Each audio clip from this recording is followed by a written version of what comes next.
Tuesday, April the 2nd. Please stand for our invocation by Chaplain Patricia Evans and remain standing for the Pledge of Allegiance.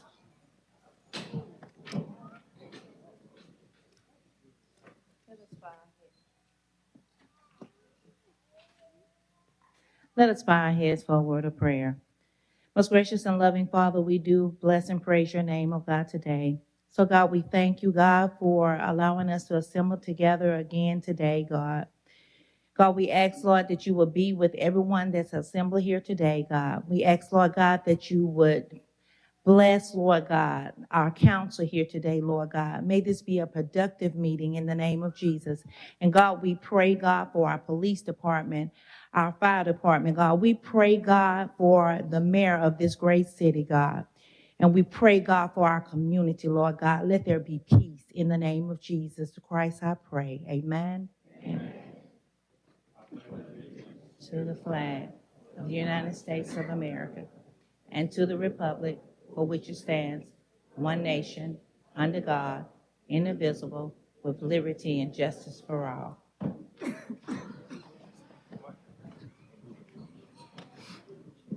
Roll call. President Small. Here. Vice President Gregory. Here. Councilmember Penn. Here. Councilmember Carroll. Here. Councilmember Reynolds. Here. Councilmember Daves. Here. Councilmember Woods. Here. Statement of rules. And good morning, everyone. Morning. It's good to see everyone at this meeting. At this meeting, we do have rules. At this time, I ask if anyone have any type of electronic device, please at this time, put on the off or the vibrate position, the off or the vibrate position. Any person that is desiring to address the council must sign in indicating the resolution, the ordinance, appeal, or public hearing agenda item before entering the meeting. When addressing the council, the speaker must give his or her name. Any person that is desiring to speak to the council on another agenda item must contact the city clerk office no later than 2:00 p.m. on Thursday prior to the council meeting. The subject that he or she wishes to express to the council must be identified and pertain to the city of Mobile business. Anyone who has not given proper notice to the city clerk office and wishes to speak on another agenda item will not be allowed to address the council. Each speaker is allowed 3 minutes to address the council. A bell will sound to indicate the end of 2 minutes. 1 minute remains for summarizing. The second bell indicates that the time has expired. When addressing the council, there to be no personal address to any individual council members. All statements are to be made to the chair, who will recognize any council member who wishes to respond. To maintain decorum, there shall be no undue applause and or public outcry allowed. Madam Clerk. Approval of minutes of March 26th. So move. Second. Been properly moved and second. Any discussion? All in favor? Aye. All opposed? Minutes approved. Communications from Mayor Stimpson. Well, good morning. How's everybody doing? So we have a bunch of champions over here. How are y'all doing? Come on, let's hear it a little louder. Didn't y'all just win a bunch of championships? Yeah. Yeah. Well, we're really excited that you came to be with us today, and we'll recognize you in just a few moments. But is Kelly Shiraza here? Okay, thank you, Kelly. Just want to make sure that you were up there. I didn't see you. So Kelly is the new director of the Mobile Film Office. We're excited about her being the new director, and she's had over a decade of experience in the film industry. Worked over a dozen productions, the largest some of the largest that have been actually filmed here in Mobile. She has excellent relationships with the crew members and vendors throughout the area, and she will continue to build Mobile's reputation in the film industry, which is a very important part of our economic development and just the job creation in the city. So Kelly, we are excited about your new appointment, and also we wish Tommy Phil good luck in his retirement. So at this time, I'd like to call on Marcus Fluker. Marcus, sorry, up against the wall, so that you and Kim Carmody. Kim, are you going to come down? Okay, Marcus is going to do it. And so Marcus is going to explain who all these champions are and what they have won. So. Good afternoon to the council, to the board, to the mayor. everybody in attendance. Well, what we do, we want. Pull it up. Today we come here to honor our champions from the MPRD 2023-2024 youth boys and girls basketball teams. We had a successful season this year. A little background about the season first. This year we increased from 109 teams in 2022-2023 to 156 teams in 2022-2024. So we want to give the coaches and the participants, a round of applause for that right there.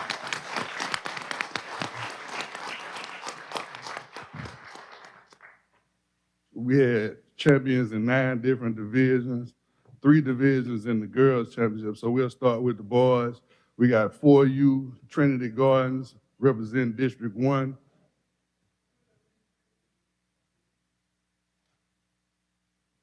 We got 5U Harmon representing District 2. Boys.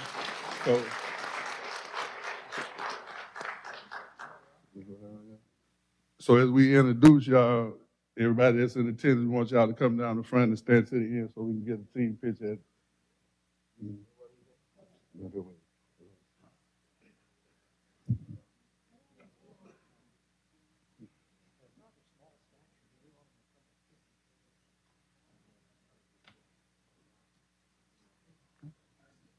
So moving along, we got Ashley, you can bring him up here. okay. And then maybe able to. Okay, that's good. Stop right there. Stop right there.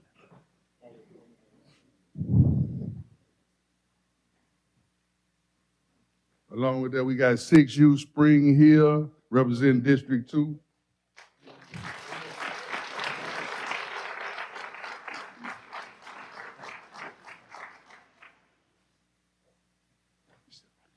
7U, we got Peters Park representing District 2.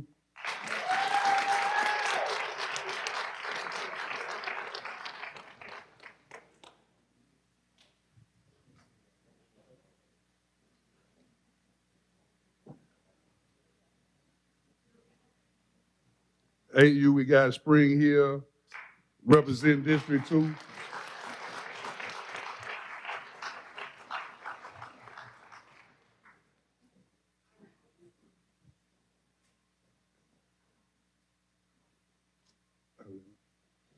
We got 9U Spring Hill representing District 2.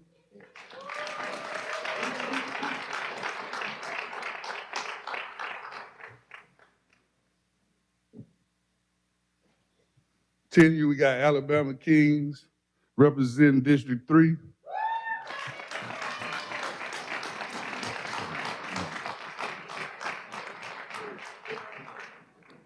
Got 11U Kid Park representing District 2.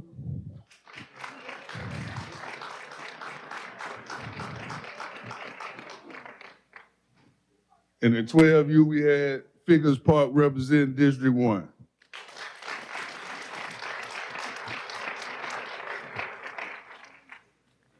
For the 14U, we had Texas Street, James Seals representing District 2.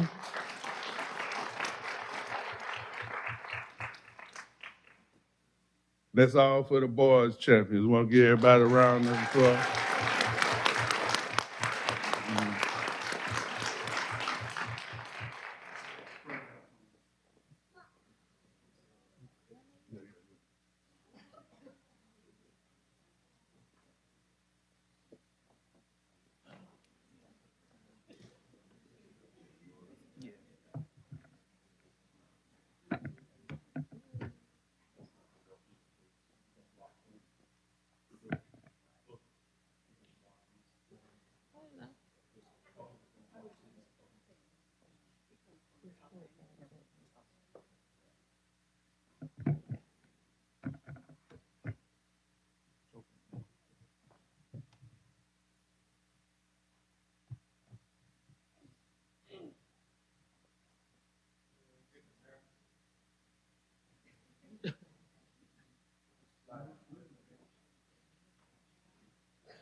And as they leave the stage, we want to make sure that we acknowledge our coaches that made this possible with the athletes. So we got Dwight Williams, Rashard Butler, Dominique Petway, Larry McMillan Jr., Tevin Smith, Reginald Starworth, and Roderick Williams.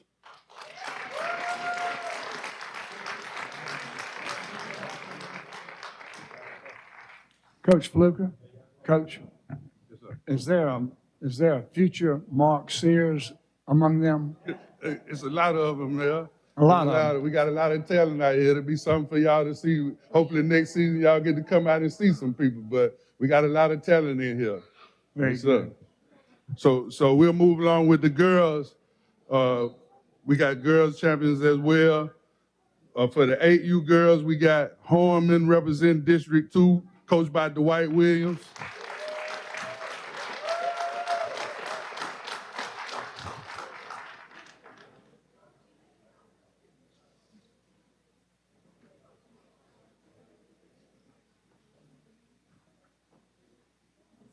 Then we had Bush Park 10U, coached by Leanna Watson.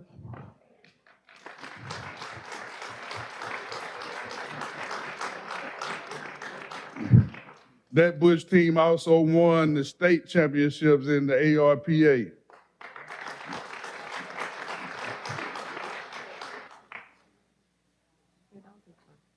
"12U, we had Bush Park representing District 1, coached by Damian McGaskin.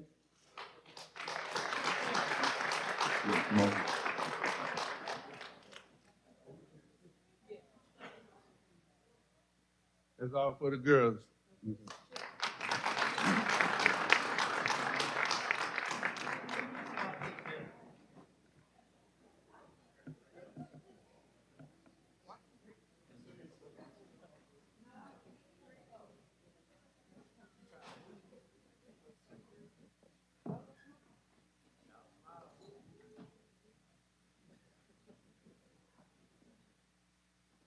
All right, look here in 3, 2, 1.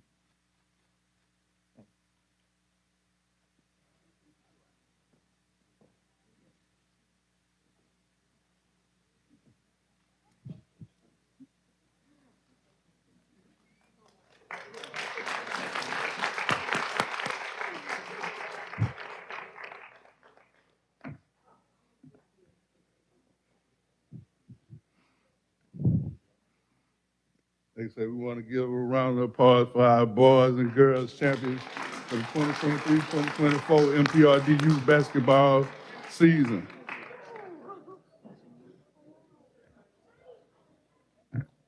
Next, we want to acknowledge our therapeutic group.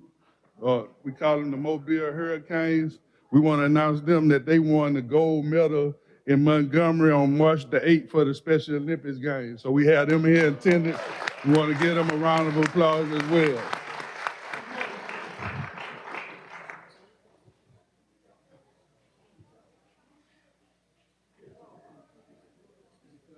This group is accustomed to winning. They won multiple championships throughout Alabama. Also going down to the Special Olympics in 2022 in Orlando, Florida. We placed 3rd place in that. So this group is no stranger to winning. Mm-hmm.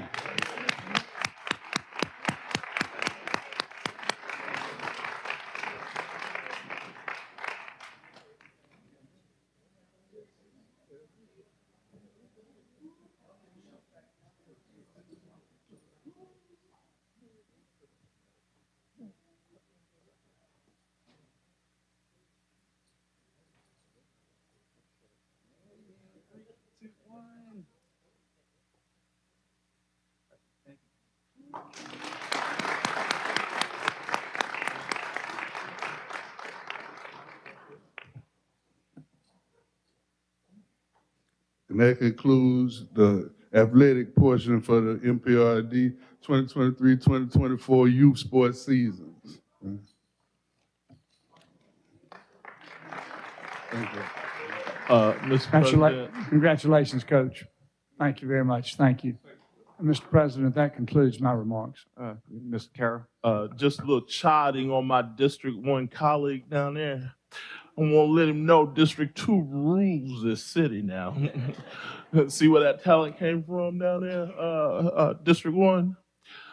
Just to be said, District 2 is extremely special in the city because we probably have 98% of the city's parks and recreation centers. So even though everything is represented by District 2, so many kids from outside of our city participate, outside of my district participate in District 2 in our parks and recreations. So when you hear me say my park needs something, I mean it, because we just don't support District 2, we support the entire city when it comes to athletics and recreations and camps and all those good things that we do. So again, as my colleagues, we look forward to moving our parks and recreations forward. I continue to ask all of you to continue to support all the parks in District 2 as we support all the parks around the city. Thank you, Mr. President. Mr. President. Thank you, Vice President. Again, I want to join in. I would like to give a big shout out to Marcus Fluker and the MPRD. They just did an amazing job. Let's give them a big hand. 156 teams. I mean, it's just amazing. I would like to respond back to Councilman Carroll. I don't know if you heard Councilman Carroll, but District 1 team was the only team that won the state championship. But congratulations to all the teams. Our kids did an amazing job, and we're so proud. My daughter actually played a part of the city league. They didn't win one game, but she enjoyed the experience, and it built character, it built leadership, and I'm so excited what Marcus Fluker and the MPRD are doing in the city of Mobile. So thank you so much, and great job to the young people, and a big shout out to the Kiwanis Boys and Girls Club Lady Bengals who won the state championship. Thank you, Mr. President. Mr. President, let us not forget that I did hear that Texas Street Park won the state championship. Did I not hear that? And we congratulated them not this week, but 2 weeks ago. So let's keep that in mind, District 1. I congratulate you, but District 2 really has it going on.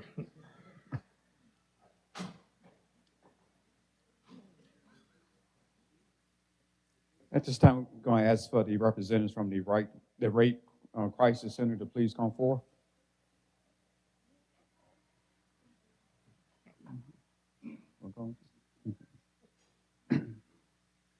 We're going to present the proclamation. And whereas the Rate Crisis Center has provided comfort and support to sexual assault victims in the community for years, bringing awareness and education to the masses while offering high-quality assistance to those in need. And whereas the Rate Crisis Center provides 24-hour support to sexual assault victims and their families through direct services, preventions, education, and professional training to all residents of Mobile County. And whereas the Rate Crisis Center provides education and prevention programs for youth and the community regardless of the sexual assault issues. During the 2023, staff presented 193 programs to 5,701 students and individuals in Mobile, Washington, and Clark counties. And whereas the Rate Crisis Center serves a cross-section of people of various races, social economics, and educational levels. In 2023, the center provided 505 crisis phone calls, 202 hospital calls, 111 office visits for crisis interventions, 471 follow-up victim support calls, court advocacy, family friend support, 69 hospital clothing bags given to victims, dolls, bears given to child victims, transportation, 157 information and referrals to the community agencies, and 53 law enforcement and accomplishments. And now, therefore, I, President C.J. Small, and the members of the Mobile City Council hereby proclaim the month of April 2024 as Sexual Assault Awareness Month. We urge all the citizens to join us in commending the Rate Crisis Center for their dedicated services within the city of Mobile and surrounding areas, done at the city of Mobile, Alabama, on the second day of April 2024, signed by all council members. Congratulations, ladies.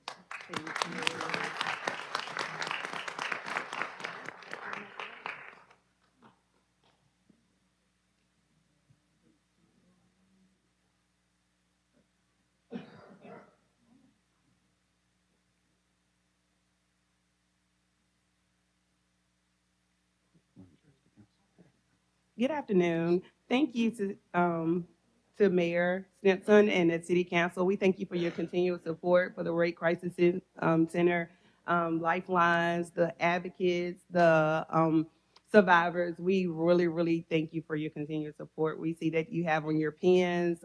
This is Sexual Assault Awareness Month. We have a clothesline project outside. We thank you. If just take a moment and look at it for a moment. But we just thank you for your continued support, and we're just going to continue to work hard. Thank you. Thank you.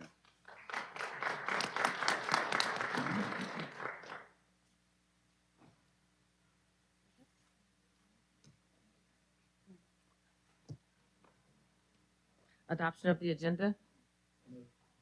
Second. Been properly moved and second in discussion. All in favor? Aye. All opposed? Agenda's adopted.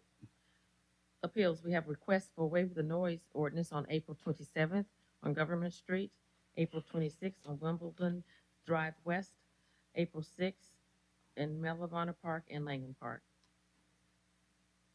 So moved. Second. Been properly moved and second in discussion. I'm gonna ask that the audience to please cease your talking. If not, we're gonna ask that you step outside this meeting. All in favor? Aye. All opposed? Passes. We have requests for waiver of the noise ordinance on April 20th on Greenbrook Court. Move to lay over 1 week. Second. Been properly moved and second in discussion. All in favor? Aye. All opposed? Items laid open. Public hearings. Today is a public hearing to rezone property located at 255, 257, and 259 Dogwood Drive from R1 to B1. This opens up the public hearing for this particular said item. Is anyone present that would like to address the council? If so, you may come down to the podium by stating your name.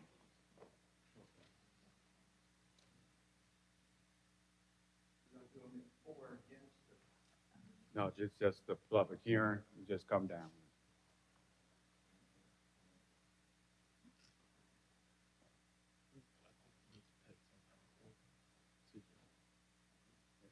Good morning.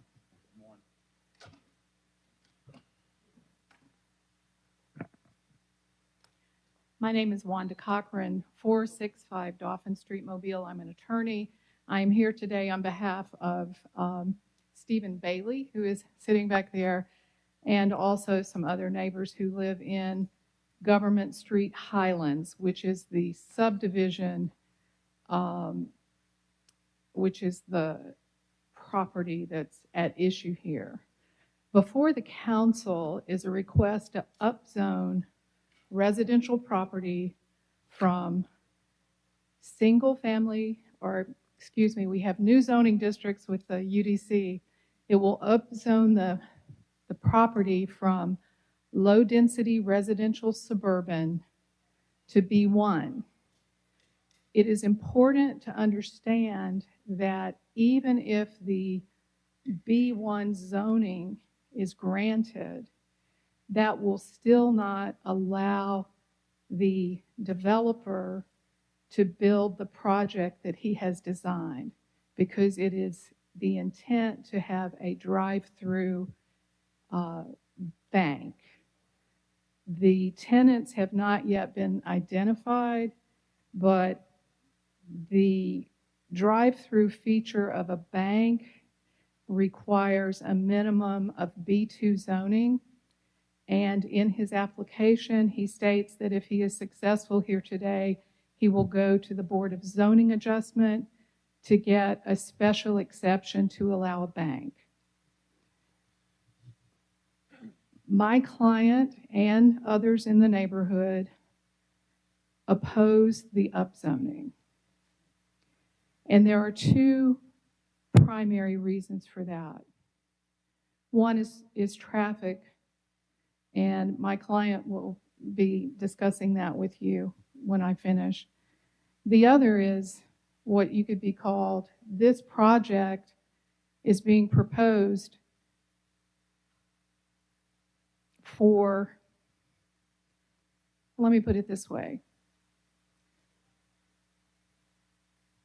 The developer either has under contract or will have under contract 3 residential lots in this neighborhood that are currently occupied and have been occupied since the 1970s when this neighborhood was platted.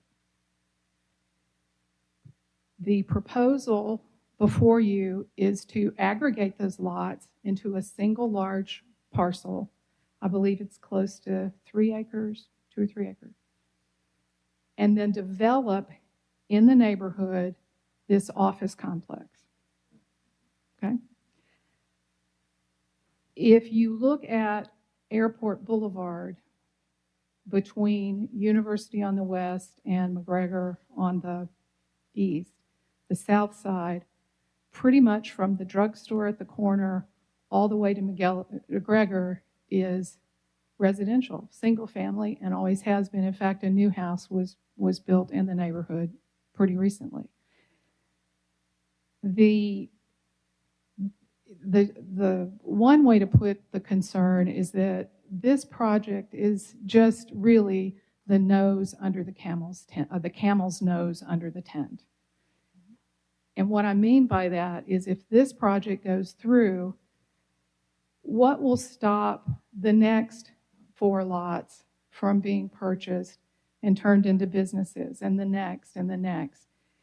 And in fact, there is already a parcel not very far from this parcel that is on the market, and residents have been told it is being marketed commercially. So there are often reasons to rezone property, to upzone property, but this is not one of them. The city's zoning ordinance says that upzoning should not be made lightly. They need to be based on sound planning and studies. There is no reason to disturb the existing residential pattern, and it's more than just a neighborhood and a developer. You typically see these kinds of disputes come up as a transaction between these 2 people. This is different. This area really affects the whole city. All of us have to live with the consequences of what happens on Airport Boulevard. But in my view, this application does not meet the requirements of the zoning ordinance, and if you would like me to go through those, I'll be happy to do that. But I think you get the gist of what's going on. All right, thank you. Thank you. Mr. Davis. Ms. Cochran, thank you for coming Oh, down thank you for today. having me. You're always a very forceful advocate, and I appreciate your being here today.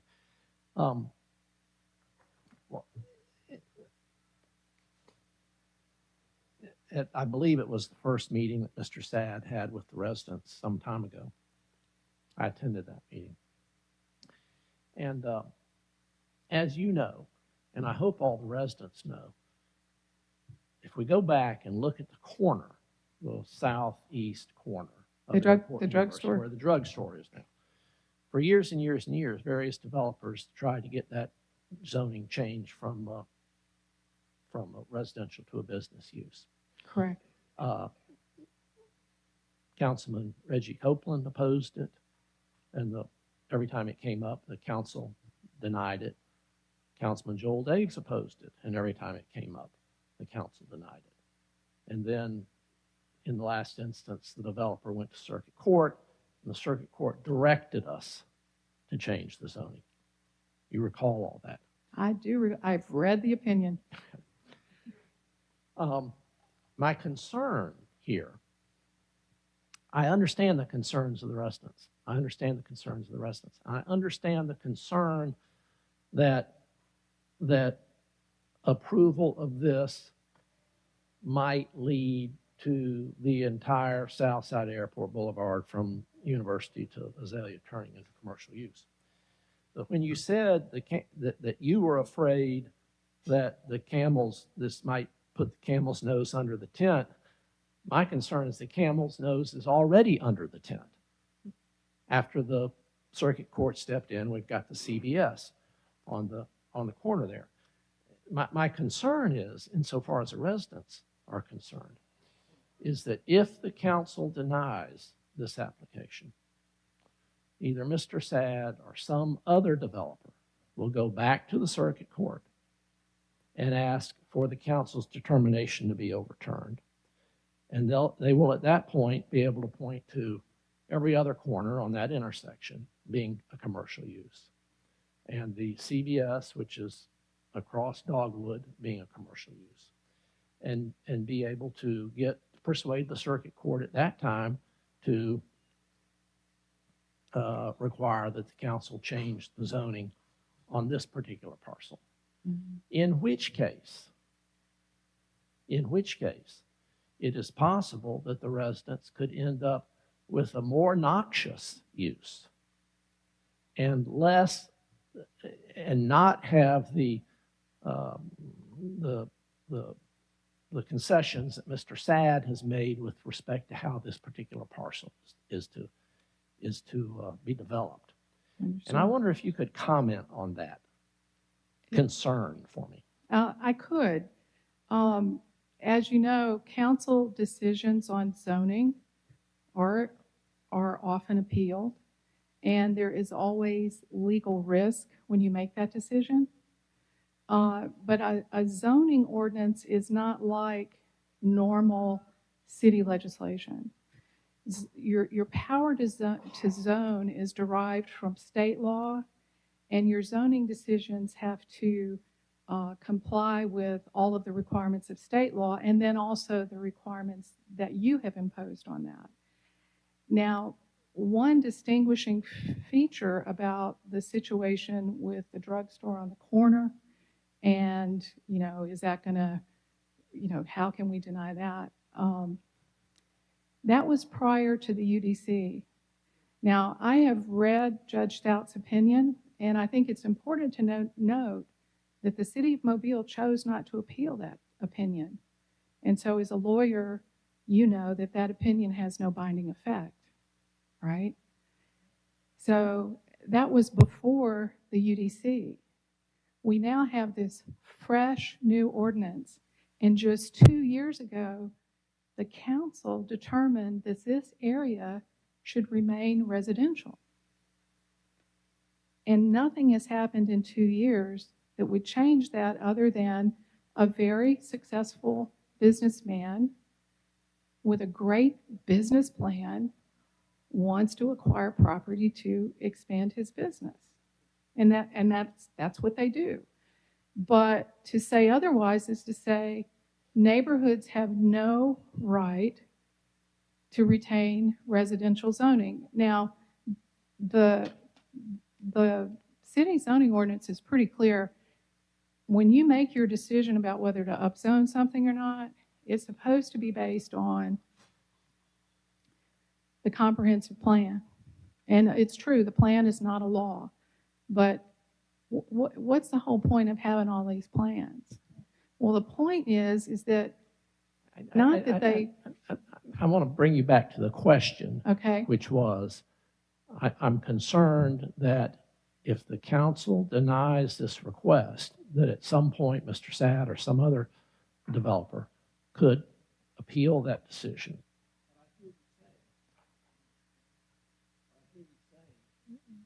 Is that you believe the chances of a repeat determination by the circuit court with respect to this matter are negligible. That's what I hear you saying. Is that correct? Yes, and to flip that on you, if you allow this, then you're saying to every other developer in town, every neighborhood is open for business. If you can pick off some edge properties, go at it. Okay, thank you. Because Thank you. that's what we're doing. Okay.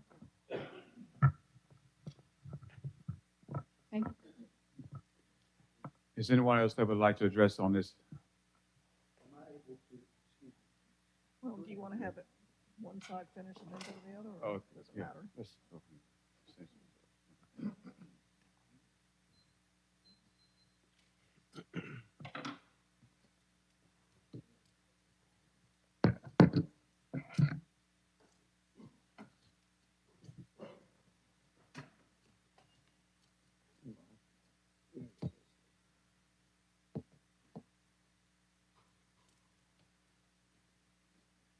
I'd say that.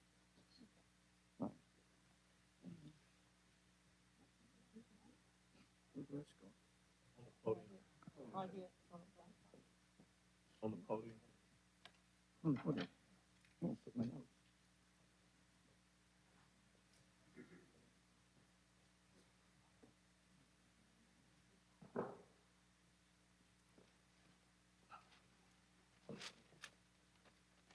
Sorry about that. Okay. I'm Steve Bailey. I'm a resident of Government Street Highlands on Oak Ridge Road, which runs across University. And this is a plot of the affected area. And I'd like to summarize this talk, which is going to be related specifically to traffic issues, to say that in advance, I would like to say that this development will likely cause more traffic accidents and even deaths at this location. As you may be aware, the intersection of Airport and University Boulevards has for years had the highest accident rate in Mobile, if not all of Alabama. Just last week, there were 2 accidents in one day at this same location on Airport Boulevard where this development's about to take place, right in here. The developer commissioned a study by Skipper Consultants, which you may have read.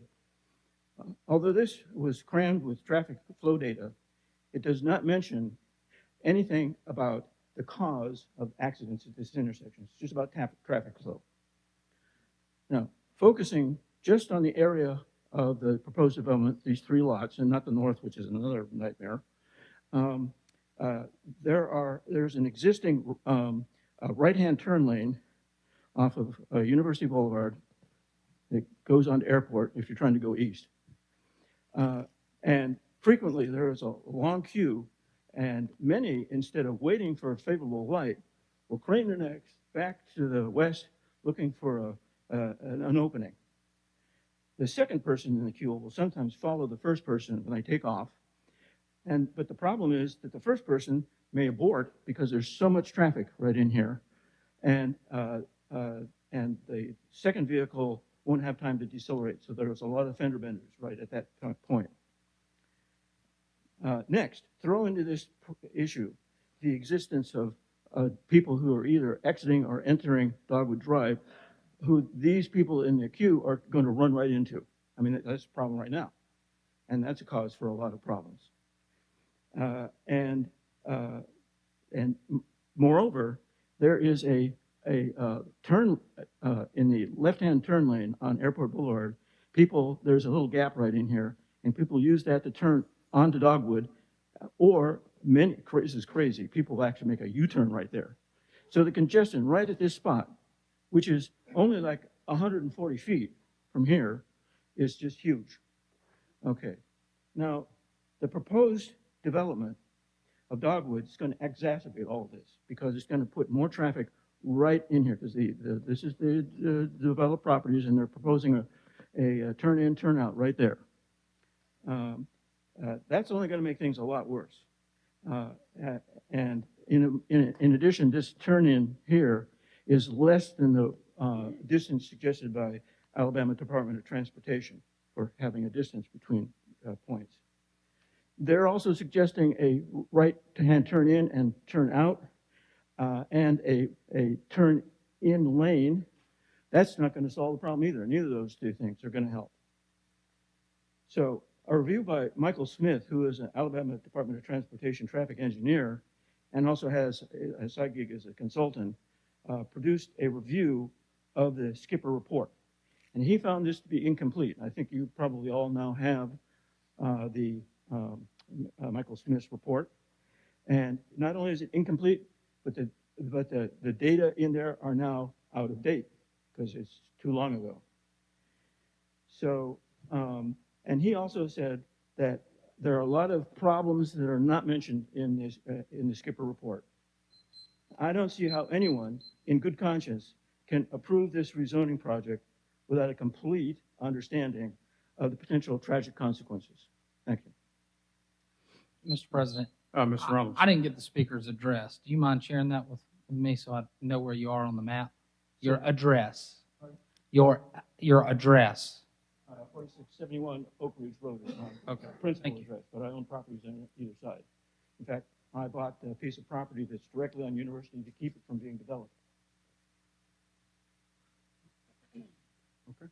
Any other question or comment from the council? Okay. All right, thank you. Is there anyone else that wants to speak against this project? Okay. All right. Is there anyone that would like to speak for this project? May come down. No. I'm sorry, not for, against, I'm sorry. Yes.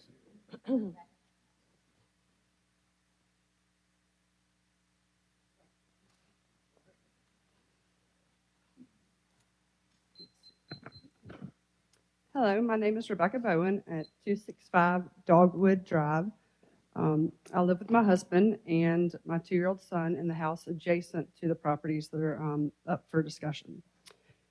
We purchased our home in 2021, a few weeks before our baby was born. And we've been looking around Mobile. We know we wanted something that had a large piece of property, or as big as we could get in Mobile in that area, and privacy. Both my husband and I grew up in the area, and we attended school here. We found our house, and it had all the things that we wanted. Then a year later, we got a letter from Greg asking us to come down and meet because he is proposing a large building next door and wanted to talk with us. And Greg has been honest up front with us, and truly, I mean, he's been nice about all of this. But he doesn't get to live directly next door to the building site, working for months. He doesn't get to live next to a building that will be directly overlooking my backyard, the large area where my son, I had jaw surgery a few months ago, so sometimes it's hard. Anyway, runs around half the yard, half naked, half the time, and taking away my privacy. He has asked about putting up a 6-foot, or we've talked about putting up a 6-foot sound barrier fence, but let's be real, the sound is going to be quite loud. We knew in 2021 we were purchasing us a house across from CVS, and honestly, we probably kept that store halfway in business, but that was across the street, not right next door. We didn't know we were going to be purchasing a house that will now have about a 14,000 square foot, 2-story building right next door. It's a little bit different. As I've stated, we have a very active little boy who is curious and is going to probably love the building stuff, but I'm not happy about like the privacy part I said. But we're not the only families on the street. Recently, a few months ago, a family with 3 young children who you can see quite often playing in their front yard. Their backyard's not nearly as big as ours, playing baseball, soccer, kicking ball in the road like kids do. A few houses down from that, there's another family that has 3 or 4 children who are in the same thing. Besides taking my privacy, the amount of noise that's going to be heard once the houses are taken down, the hit on my property value, but I'm really concerned about the traffic. Having a bank or real estate office or any other building is going to create a lot of traffic. I know that they've done studies, but it's going to create traffic. If the building wasn't meant for a lot of people to be coming to, then why are we putting it in such a high traffic area? And I understand that Greg can appeal and take away, and it could be a much worse building. It could be a restaurant. It could be worse than that. I am very aware of that. It's just a 2-story building overlooking my direct yard. It's just what it really kills me. So that's it. Thank you for your time. Thank you. Any questions for me?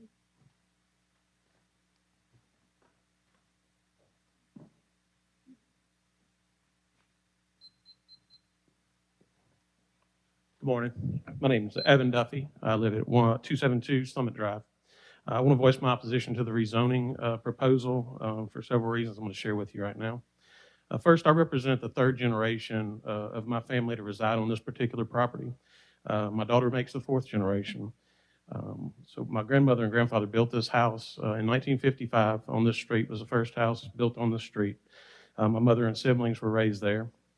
And I enjoyed growing up in this neighborhood as a kid, visiting my grandmother's house, and I've continued to enjoy the camaraderie and collaboration we have in the neighborhood amongst my neighbors.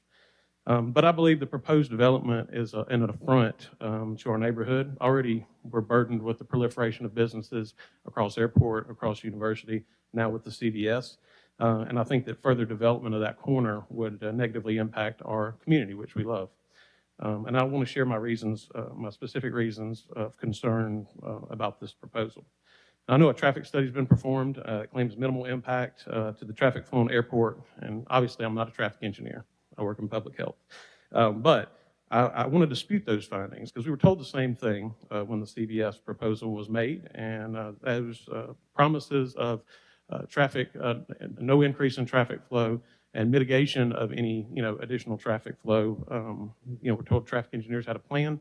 That all ended up ringing hollow. There are days that it takes me 10 minutes to get out of my neighborhood, and there are only 2 points of egress from our neighborhood. To get out eastbound on Airport Boulevard with the flow of traffic, it sometimes takes 10 minutes, and that's as it stands now. I can't imagine that adding another business, another point of egress, another reason to draw people to the area, just directly upstream from us is going to help with that. When we talk about leaving our neighborhood going westbound, you just can't do it most times of the day. You have to, alter your course completely, drive miles out of your way, loop around onto Azalea and cut back through neighborhoods just to get out and head westbound. So I feel like that because partially I'm a student of history and past history has indicated that these promises of mitigation of traffic and lack of increase in traffic flow are just not going to be true. And just as in the case with CVS, there's nobody to answer for those miscalculations. And so once it's done, it's done. And I feel like the same would be true in this case. After the construction of the CVS, the noise in our neighborhood significantly increased. Removal of the trees on the CVS parcel resulted in noise pollution, loud pipes, revved engines, audio loudspeakers, all hours of the day and night. There are times that you cannot have a casual conversation on my back porch, after sunset even, without yelling because of the noise, the constant din, and that has increased. I lived there before the CVS was built. I've been there after, and I noticed a distinct difference. Again, any claims of noise mitigation kind of fall on deaf ears with me. That was told that, we were told there wouldn't be a dramatic increase in noise with CVS, and that's just not been the case. So I have reason to doubt that the current plan is going to also live up to that standard. Once the trees are gone, these are mature water oaks, live oaks. Once they're gone, they're gone. We don't have a chance to go back and undo what's been done. So I'm just afraid that that noise is going to become deafening. Furthermore, I'm concerned about the safety aspect. My grandmother, as I said, lived in the house for more than 50 years. At one point, she had to fend off somebody who had shoplifted from the Kmart that was across University and had run from the police and broke down the back door and came into her house. Now, she was able to chase him off with a broom, but and though that outcome was positive, it could be far more dangerous, especially when we're talking about someone who has the gall to rob a bank, maybe armed as opposed to just a simple shoplifter. So those are my primary concerns. I have others, but I want to be respectful of your time. So I just ask that you consider some of this stuff, that this is a residential neighborhood, one of the largest in Mobile. It was meant to be residential. It's always been residential, and we would like to keep it that way since we've invested in making that part of the city great. Thank you.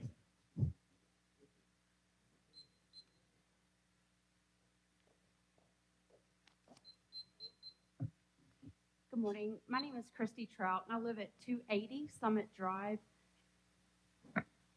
Good morning. My name is Christy Trout, and I live at 280 Summit Drive.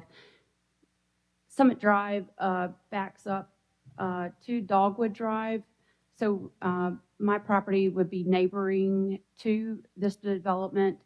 I've lived in the neighborhood since 2000. We purchased our first home on Hillcrest Drive and then sold that home and moved just around the corner to Summit Drive, just a couple doors down from Evan's grandmother. But my concern living there for the period of time that I have is the traffic. I'm not a traffic engineer, but I do see the accidents that occur there. And just to add to Mr. Bailey's point, the traffic coming off of University onto Airport, I've been myself hit rear-ended there, just trying to get back to my street. And to add to Evan's point about the traffic to go west or east off of Summit Drive, it's difficult already. And so the additional traffic, even with CVS, appreciate the interest in people wanting to invest in our neighborhood, wanting to invest in new businesses in Mobile. But we want to make sure they're successful, and that CVS, the business there, is very slow. Just from an outside perspective, observing what you see in the parking lot and the amount of people go in there for prescription drugs, pick up through the, so it's not a thriving business, in my opinion.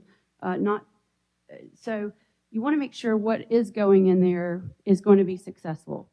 But my main concern, in addition to the traffic, is the water and the ponding on Airport Boulevard. Even with the retention pond that was placed at CVS, just in an afternoon, June, July thunderstorm, quick rain, ponding on Airport, but just past University and just past Dogwood Drive to Summit Drive, is unbelievable. And this is just an afternoon thunderstorm, nothing special, just a heavy downpour. This is the flooding or the water ponding on Airport in front of the location that's being proposed. I have more photos if you're interested in seeing that, but that's what I'm concerned about. And so we're putting a parking lot, 58% of the proposed project is going to be a parking space. And I have not seen, and I appreciate Mr. Sad addressing the community and having the meetings to be very upfront and open about what the proposed project is. After reviewing that, I've not seen any hydrology studies. I don't know if the city has those available, but I'm concerned about the additional water with that parking spot, or of that space, 58% is going to be water. Where's that water going to go? And just finally, just to be respectful of time, the barrier that they're going to put up, a 6-foot PVC fence, it's a cheap fence. That's not going to be any kind of sound barrier, in my opinion, just from the reality of living in that area for 24 years. So I can't be for this at this time. Thank you.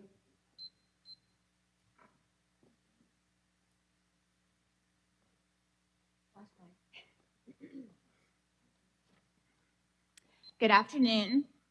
My name is Candy Robin, 317 Dogwood Drive. I am opposed to the application presented today. I want to first clarify, since Mr. Sad has not had an opportunity to speak, that he usually states that the subdivision voted to remove all of our residential restrictions. I will argue that there have been questionable discrepancies found, and until proven otherwise, is simply his opinion. The City of Mobile's Build Mobile Future land use map clearly shows that the area in question remain residential. I'd like to bring to your attention this decision of the Planning Commission in 2018, whereas they denied another project similar in nature with said reason, and I quote, "The future land use map depicts the site at hand and all other properties of the south side of Airport Boulevard to the commercial development at Airport Road as remaining residential in use. The requested rezoning would not be consistent with the recommendations of the future land use map. If approved, the rezoning of the site may also set the stage for properties to the east along Airport Boulevard to be subject to pressures for conversion to commercial uses, resulting in additional rezoning requests. Thus, staff is of the opinion that the rezoning will weaken existing neighborhoods that abut Airport Boulevard. The site, unlike the court-ordered rezoning site to the west, does not have frontage on two major streets, but instead only has frontage on one major street and one minor street. This distinction lessens perhaps the justification of extending the commercial zoning further east along Airport Boulevard, and that's the end quote. So my question would be, what has changed since 2018, and why are we here today? Is it because the past and current trends say, and I quote, changing conditions in the area make rezoning necessary and desirable? The simple answer is yes, absolutely. There have been definite changes to the surrounding area.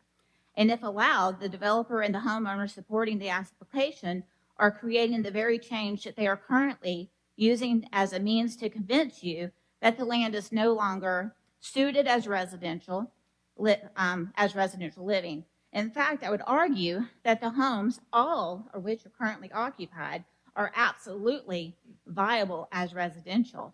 Is it because that one would like to argue that a yearly increase in city or traffic noise is brought on by the past city growth and land destruction is a perfect reason to build yet another office building, which therefore increasing noises such as voices, car doors shutting, cars locking, beeps, honks, music, emissions, litter, vagrants, and of course the general increase in traffic that a business might bring into the immediate area?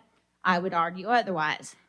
I took an excerpt from another letter presented to the staff, and I quote, "The developer is providing a much larger buffer of green space between the building and the adjoining property owners, providing them with far more privacy and buffer than required. The truth is, there is no greater buffer or green space available than the present. You can't simply recreate maturity. You can't build a 70-year-old home. You can't replant a 100-year-old tree. You can't take away what is currently there and replace with a wood, masonry, or as Mr. Satt is proposing, an AIL PVC sound barrier wall system and call that good. It is my belief that we should be kind to our older neighborhoods. We should preserve the older homes and protect the maturing landscape.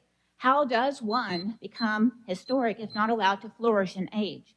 We are unique as we have a quaint country-like feel in the middle of the city, and having land built upon, not built upon, or paved is precious, especially when surrounded by much. Despite the changes of the surrounding area, Government Street Highlands is now 77 years old and continues to be a thriving, diverse, lovely place to call home. By allowing a new development or to eradicate the current homes and land as we know it will once again be a change to the surrounding area. I respectfully ask that the council deny the request and maintain this area as residential. Thank you.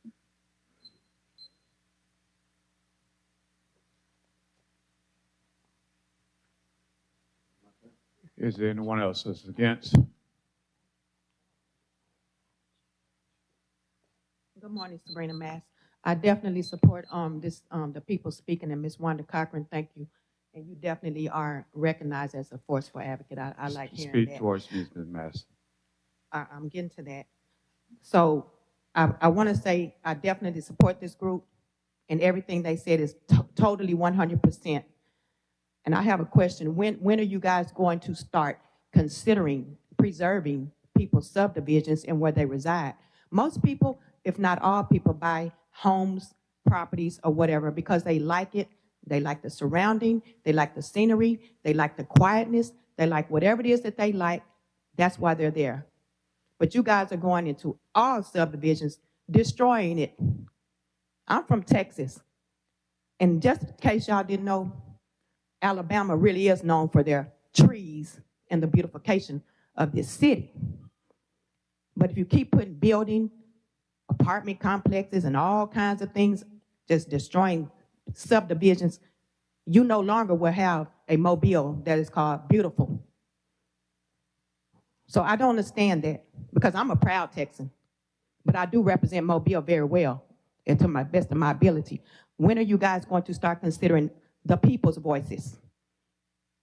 Because I assume when we come down here, and speak for myself, I'm speaking because you guys are hurting people, subdivisions, families, children, their properties where they play, grandchildren, private properties. We don't want to look at these buildings, and then if they don't succeed, they become blighted properties Then you'll have it on the agenda. Let's see what we're going to do about blighted properties. Y'all need to start considering the residents, the taxpayers. We have voices. And we are just asking, when are y'all going to listen to our voices? Please.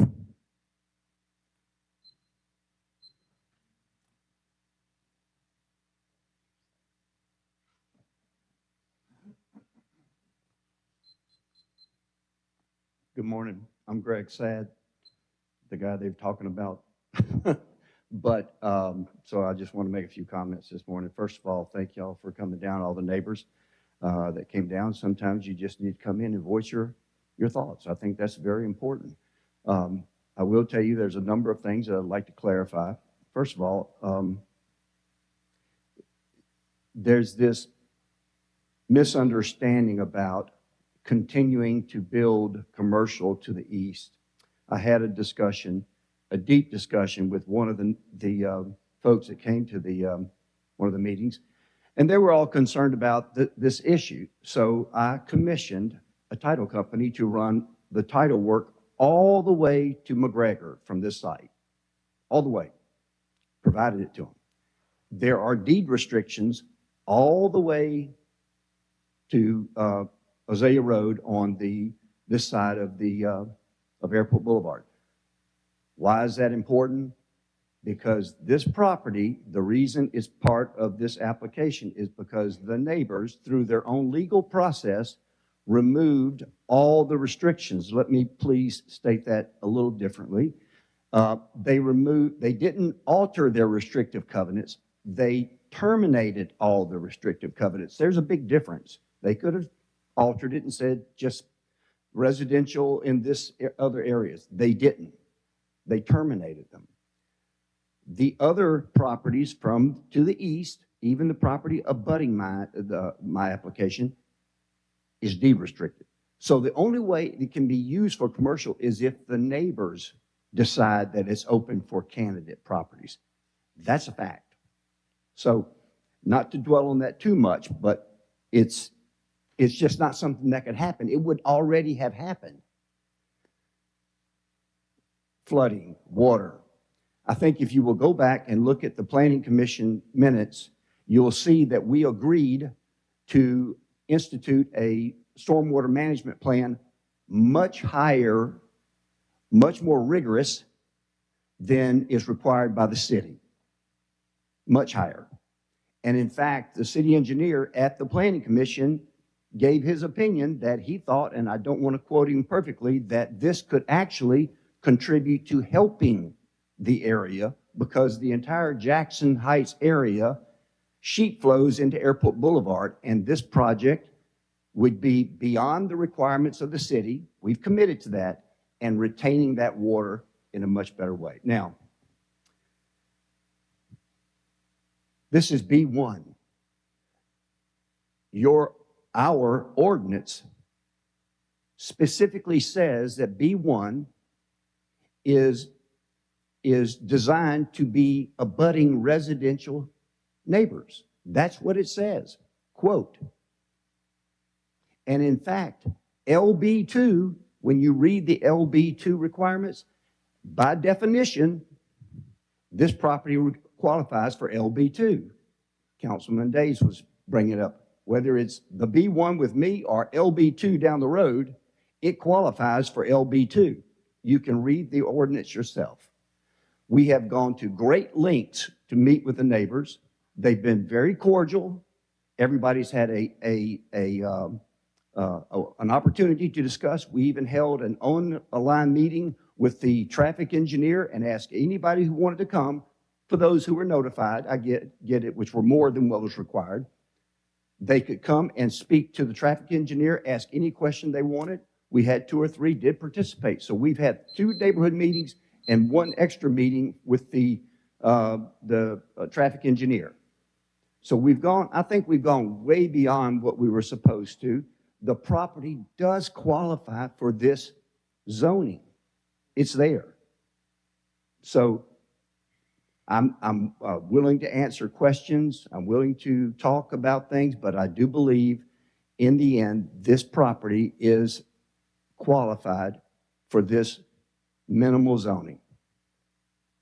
Council, One question. Ms. Gregory. Thank you, Mr. Sapp, for coming down. The properties that you're looking at, I think Ms. Cochran said that people were living in those homes now. Is that correct? That's correct. Those are they rentals? No, two are owned. Well, owner let me back occupied? up. Two are rentals. One is owner occupied. One of the owner occupied folks are here. Okay. Yeah. And you mentioned that they had terminated their restrictive covenants? The subdivision, this section of subdivision, which I think were like 53 lots. I could be wrong about the exact number. Not for this project. Back in 2017, they legally went through the process and terminated them. So you can do that property by property, not as a whole neighborhood? Oh, you do the whole neighborhood. So you do a whole neighborhood? They could have come back, in my opinion, they could have said, okay, lots, this one, and this one would be commercial, the rest of them would be residential. Yeah, you can write your restrictive covenants the way the owners prefer. In this case, they terminated everything. So all of them All of them. in there? Not the properties to the east. That's a different subdivision. Oh. This group of properties, which, by the way, some of those properties are fronting University Boulevard and are under the forecast of land use as potential commercial property. So there was some anticipation there that residential properties would be eventually converted in some ways to some sort of commercial. It's in the plan. Yeah, that's all. Thank you. Okay. Anyone else? Mr. President? Yes. From your understanding, thank you, and thank you for everyone that came out. But have you received any support from any residential? Oh, yeah, I'm glad you brought that up. The funny part about it is that we all know that most people who are going to support something, they don't want to go against their neighbors. We had quite a few people that came to the meetings and came up to us and said, this is not an offensive use. We're not going to oppose you. I didn't reach out to these people to say, come down here and talk, because that would have been inappropriate to put them at odds with their neighbors. I'm confident that there are people who came to our meetings, who called us up, who discussed it with us time after time, expressed they're not opposed. And there were some, I'm not going to sit here and tell you there were 50 people, but there were 3 or 4 that said, we support this. Because I think they know that eventually this property is going to be commercial. This is a good, solid project. It's a quality project. And by the way, let me tell you something about trees, please. I will put my record against any developer when it comes to saving trees. And I'll be happy to show you project after project after project. And we have gone to great lengths on this project to save as many of those trees as is possible. Mr. President. Ms. Reynolds. Have you contemplated, Mr. Sad? I worry about the comments from the lady who lives at 265 Dogwood Drive. I mean, if I lived next to a commercial development, I'd be anxious to try to sell my property and move on.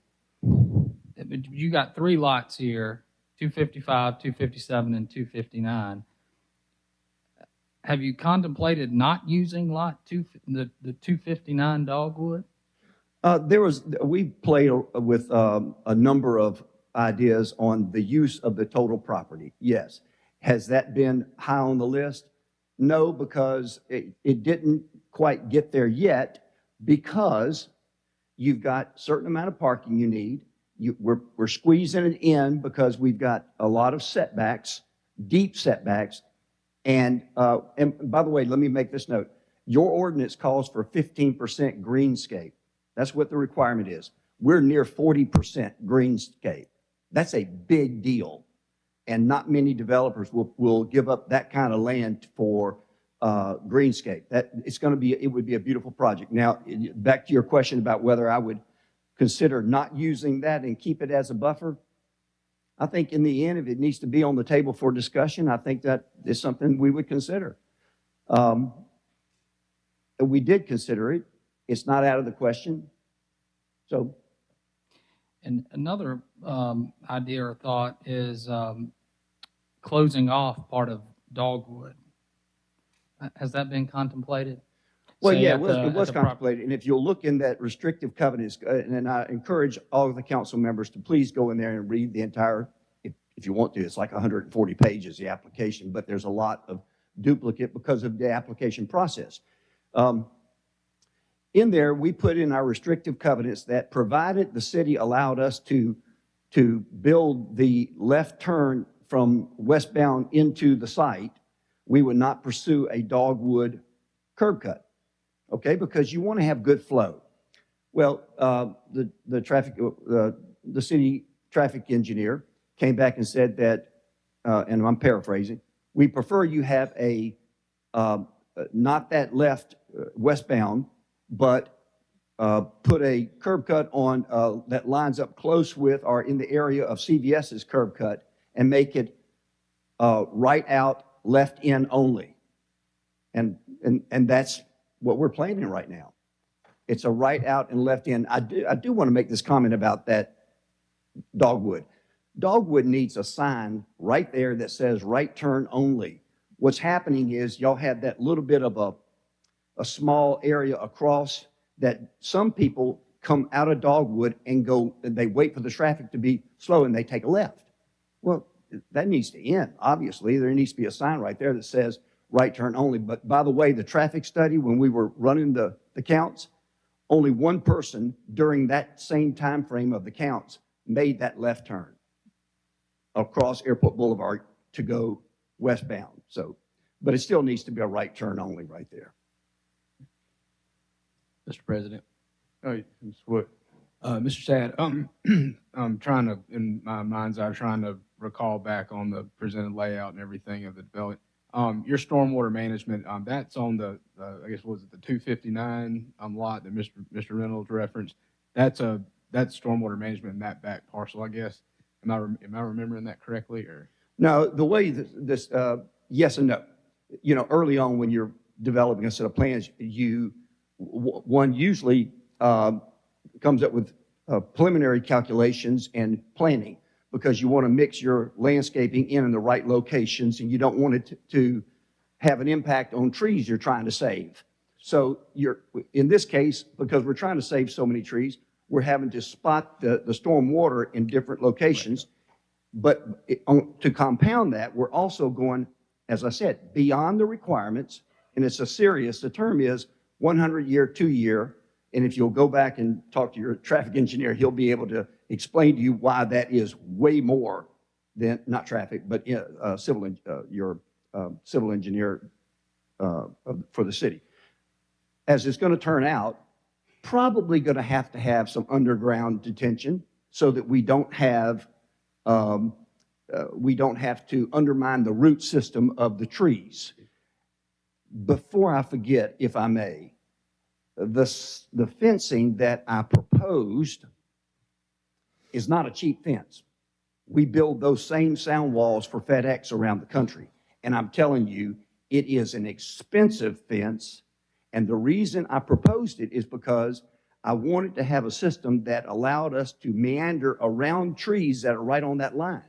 If you go in there and you put a block wall up, which is nothing wrong with a block wall, but in that case, we would have to destroy 25 or 30 trees that we're planning on saving. And so the idea was this fencing sound wall would help absorb sound, and they do, and it is a durable, long-lasting. It's not a cheap fence, I can assure you of that. I'll be happy to provide you with the economics on that as well. Along the same lines, please keep in mind this too. When we put up a wooden fence, which is what your ordinance requires, the best it ever looks is the first day. It's always downhill from there. It's just not a good look. And so you want something that's going to be attractive, durable, that can serve multiple purposes. In this case, it absorbs sounds. There's two kinds. It either reflects the sound or it absorbs the sound. Sometimes you can have panels in there that do both. Depends on how it goes. And if we need to, we'll conduct a sound study by a very sophisticated company, and we'll get it down to a science. We do that a lot for FedEx, I can assure you. And then one more question. The kind of we talked about this whenever this was on the planning commission agenda. Traffic being a big issue. Obviously, I think we all know that that whole airport corridor is rushed to get everywhere you go. With that being said, the traffic study you did, number one, did it also include potentially instead of in out on Dogwood, did it take into account potentially moving that to airport to where it's a pulling off of airport, and then also, and I don't, I worked at a bank and I work at the fairgrounds. I'm not a traffic engineer. Did that potentially also account for maybe closing to where you could not be coming east down airport? I'm sorry, west down airport and hang that left onto Dogwood. Did that take that into consideration? I'm going by my recollection. I think I understand your question. The traffic study, my instruction to the traffic engineer, which is always the same instructions: do your job. I don't understand it to give them instructions on how to do it. Do your job. Because what we wanted to see is, were we going to have a truly negative impact in this area based on the uses that are defined in B1, which is your guiding factor? It is a restriction by itself. So what they did is they set it up to determine the flow, and it's in the report, and they concluded that that left in westbound was warranted, and that has some term within traffic studies that supports the idea that we would go in. By the way, that would be paid for by us if we had that westbound left turn in. So the traffic flow was warranted, and it did not interfere with the left turn lane stacking because it was before. So there was enough room there to manage that. Again, the city traffic engineer preferred not to go down that path and preferred to go a different direction. And this project does have a planned decel lane coming eastbound into the site. So it would be right turn in, right turn out on Airport Boulevard, one curb cut. I think the traffic study, and by the way, the reason we did the traffic study to start with is because the developer who came down in 2018, I listened to all the reports and read them, and he basically said, we'll do a traffic study if you'll pass it. Well, that didn't seem right to me, so we initiated the traffic study to try to find, was there something there that was going to be really problematic? And it turned out, I think if you go to the report, it turned out that it says there's minimal impact. And I'm not trying to quote, I'm trying to say that's the result of it, because it's office use. And we all know that people in office today don't come to the office a lot. They stay home. And one more thing, the reason we're not down here about the bank today is because we were advised, rightfully so, go through the zoning, then you can go to the Board of Adjustments if you want to and secure the banking. And I understand that's still a risk. And if we weren't able to get the approval of that drive-through, which is, by the way, away from the residential section. It's designed purposely to be away from the residential section. If we didn't get that, then obviously there's no bank going there. Mr. Carroll. Good morning again, Greg. I'm trying to wrap my head around all of this. First thing, you mentioned that the subdivision removed all of its restrictive covenants. Mm-hmm. So that subdivision, is there a line of demarcation? You said there are 53 units in it. What's the line? To the east, if you look at the site plan, the east boundary of these three lots is the demarcation line. To the west of those, to the east of those, they're in a different subdivision. They're not removed. So in essence, it's true that if the property was purchased going east, then each parcel as it was purchased could be torn down and converted into a B1 or a business going east if there was an attempt to generate commercial property going down Airport Boulevard. They would have to go to every one of the neighbors or go to the neighborhood and get enough votes according to their own restrictions to lift the restrictions. Are there restrictive deeds in that neighborhood? Yeah. So everything east, he said that the subdivision that they were in removed all the restrictive covenants. Correct. So are there restrictive covenants going east? Yes. But each property owner, is it a single restrictive covenant, or is it an entire neighborhood? Our neighborhood. Each subdivision or each section has its own different restrictive covenants almost. And some of these sections have 20 lots, 11 lots, 30 lots, that kind of stuff. I guess my question is does it restrict commercial development along Airport Boulevard? It does. So, okay. So it restricts that. The next thing you keep talking about was attractiveness, right? It's not very attractive to have a commercial building next to a residential piece of property. I deal with it all the time in District 2, especially in the historic districts. You talked about buffering and saving trees. It takes a lot of buffering to keep the neighbor from seeing a two-story building next to their residential property.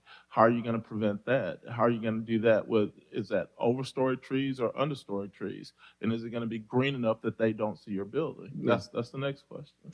Well, okay, when you look at the site plan and you tie it into the requirements that y'all have established with the comprehensive plan, in that comprehensive plan, it encourages you to move your new buildings on major arteries as close to the major artery as possible. So if you'll go look at that site plan, you'll see that the sight line is, this building is not sitting on the lot back in the back. It's sitting up front away from the residential area. So it's going to be a pretty, it's going to be pretty tough for it to be seen, only a two-story building if we go 2 stories. My question was, does the foliage prevent you from seeing it? Are you said you had 40% coverage. Are you preventing the building Okay, from being seen? I apologize for not getting your question correct, but I will tell you the goal is to, at this point, is to retain as much of that natural landscaping that's there today. And the reason we're able to do that, and by the way, it's pretty thick. There are areas out there that are you can see through them, but they're pretty thick as they are today. The reason we're able to do that as opposed to other projects is because we have such a wide buffer. That gives us an opportunity to not destroy the natural landscaping that's there today. What's going to happen is we will be filling in those blank areas, and we've been out there with your tree expert, Toller, and we visited on every tree. So all these trees that are there today, that are running down those lines, they're going to stay unless something happens and they died naturally. But we intend to fill that area up thick with foliage. And there's a certain plant you can plant in there, and we've got the right people looking at it, that will grow fairly quick, but very thick and beautiful. So we're going to be doing that. To tell you the truth, I would rather do the landscaping, heavy landscaping, and put in some sort of decorative fence that is what we used to refer to as wrought iron versus something that becomes, unsightly wooden fence. That's why I proposed the much more expensive wooden fence to keep that buffer, make that buffer even better. Did that help you, Councilman? Not really, but I understand. It's going to be a thick buffer because you've got 20 feet on the back. You've got 60 feet of buffer on the east side for a large portion of it. 20 feet is a big buffer area, green space. I'm looking at this site right now. I've been looking at it since you guys started talking up here on Google Earth, and I'm looking at the line of sight and the tree line and the foliage going north and south. It's pretty dense. And for you to get your building on, you're probably going to take down 80% of these trees.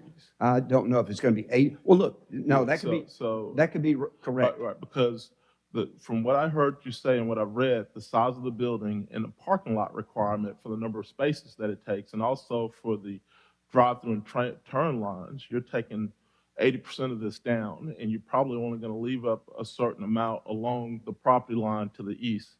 which is not the density is going to be taken away because your density is given by the trees that are in the foreground, not in the background. So in order for you to plant something there that's going to be tall enough to maintain this density, it's unlikely. Even if they were overstory trees, you're still going to be able to see through it unless you planted some type of red top-up that's, materials and methods is not my thing to direct to you or to say to anybody else. But you're definitely going to be able to see the building even if it's ahead of the property or not. Seems like the adjacent properties sit about 50 to 60 feet off of Airport Boulevard, and if you're coming up into the right-of-way, then you may be sitting in front of them, but they're going to be looking at a quarter or the rear of your building, which is even more unsightly to be looking at the back of your building as opposed to the aesthetically pleasing side or front of the building. And to talk about traffic flow right in and right out, this lane coming off of University, I don't know what the traffic count is there, but right in and right out at the wrong time of day, I don't see how you're going to get in anywhere or out anywhere. That's kind of hard making that right turn coming off of University at any time of the day. Matter of fact, Christmas 1994, my brother and I had an accident on that corner. I was driving a black Nissan pickup truck, got spun around trying to come out of there before they made some of these changes. I can't make up my mind one way or the other on this. I'm probably going to defer to the councilman for this district, but it seems like there needs to be just a little bit more planning to appease the neighbors, to make sure that everything's going to happen the way that you say. To say you're going to, to say that you're going to do it.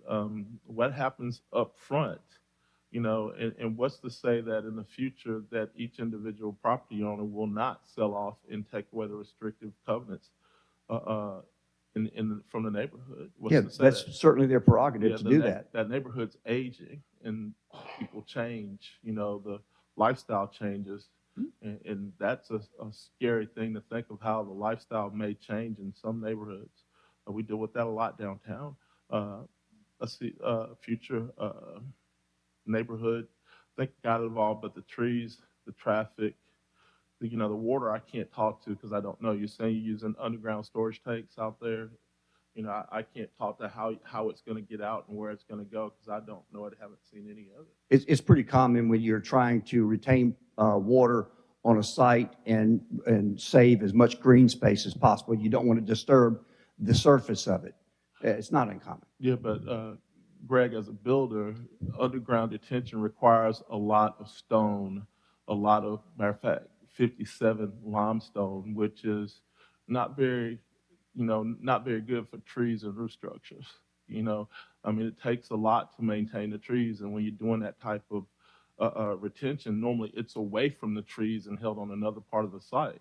You're saying you're trying to save trees by using it, but in essence,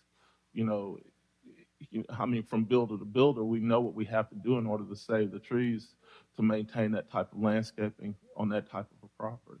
I'm pretty confident, by the way, about the trees. When we were out there with Toller, Mr. Toller, he went and pointed to trees, take them down, take this down, take this down. Some of them he wanted us to take down because they were potentially problematic for public roads.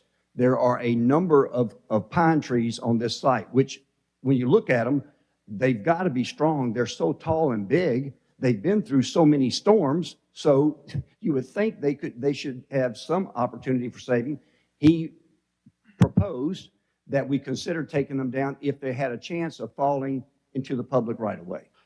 I agree. I see the pine trees, and like I said, mobility, we really don't protect the pine trees, but there are a number of oaks and some other overstory trees on this property, which, I like, again, I can't talk to. Well, if you had seen our plan, if you could, you will see that we had somebody, a professional, go out and identify the critical root circumference on every tree that was a candidate. And those critical root circumferences defines where the construction can be and can't be. That's how it's planned. And as I've said before, and I'll say it again, I'll be happy to show you project after project after project that we've saved beautiful trees, not just in Mobile, but other states. Mr. Day. I just have one question. I think I know the answer to it.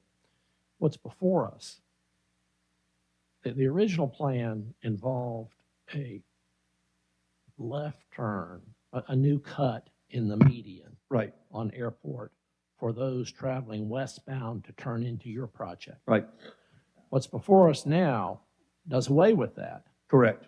And motorists traveling westbound on Airport Boulevard, in order to gain access to your project, would turn left into Dogwood using the cut that's already there.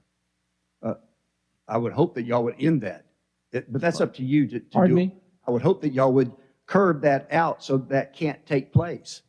It's not supposed to take place. It's just it's a curbing that needs to be added out on the street.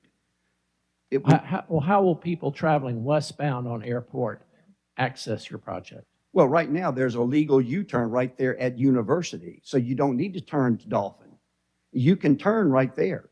In fact, Airport Boulevard from University Boulevard going to Azalea Road has multiple areas that are designed, y'all can talk to your own department, designed for U-turns to take place in those areas. That's what we were told. But there is, if you're traveling westbound on Airport and you want to access your project, the way you would do it is to make a left turn off of Airport onto Dogwood. Is that right? I mean, somebody can make that left turn today. You're correct. That's right. If you don't do that, how are you going to get it if you're westbound? How are you going to get to your project? You go all the way to University and make the turn with the traffic light. That's what you do. Make a U-turn at Right there, University. which is happening time after time after time right now. It's right now. It's happening a lot. Okay, so you'd either turn at that Dogwood cut or go all the way to University, make a U-turn, come back, turn into Dogwood, right? Right.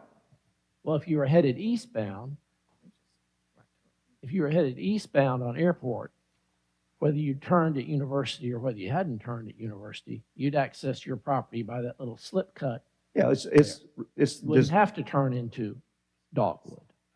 No, you don't have to turn into Dogwood to get to the site. It's got a right turn in eastbound plan with a turning lane so that it moves people off the Airport Boulevard. Right. And let me get back to the curbing I was talking about. That's off-site. I'll be happy to pay for that curbing to discourage people from going out of Dogwood and making that left or making a left into Dogwood from Airport Boulevard. That shouldn't be the case right now. And I'll be happy to commit to paying for that area that needs to be curbed up there correctly. Well, if you're not going to be able to turn from westbound Airport into Dogwood, if you're not going to be able to do that, if all the entrance to your property are going to be eastbound travelers, why do you need a cut on Dogwood? That's to exit the property. Well, that's primarily exit, and there's also this situation here. If you have a bank there, it does make it more palatable to come out of the bank, make that right turn out of the site, and then right turn toward Airport Boulevard. You make the right turn out. It's a right turn out, left turn in only. It's going to be designed not to send traffic down Dogwood. Right, but if it's a left turn in, that contemplates that people are going to come off of Airport Boulevard onto Dogwood and make a left into your property. Fair enough. And you know how the solution of that is, which we proposed earlier, is just make it a right turn out only. It's a single lane curb cut, so there's no turning in. And you can make a right turn out only. You can.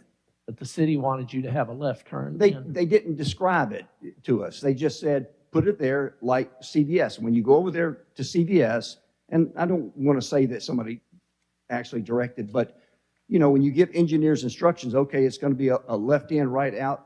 Naturally, it turns out to be a dual lane driveway. It doesn't have to be. I'm fine with it just being a right out only, period.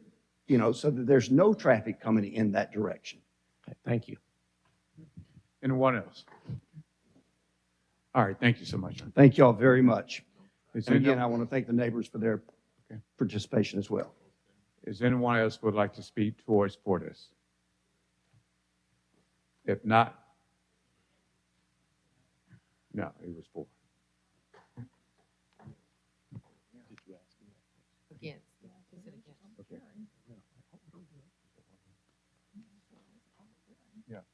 Is anyone else would like to speak on this particular public hearing? Would you like to speak?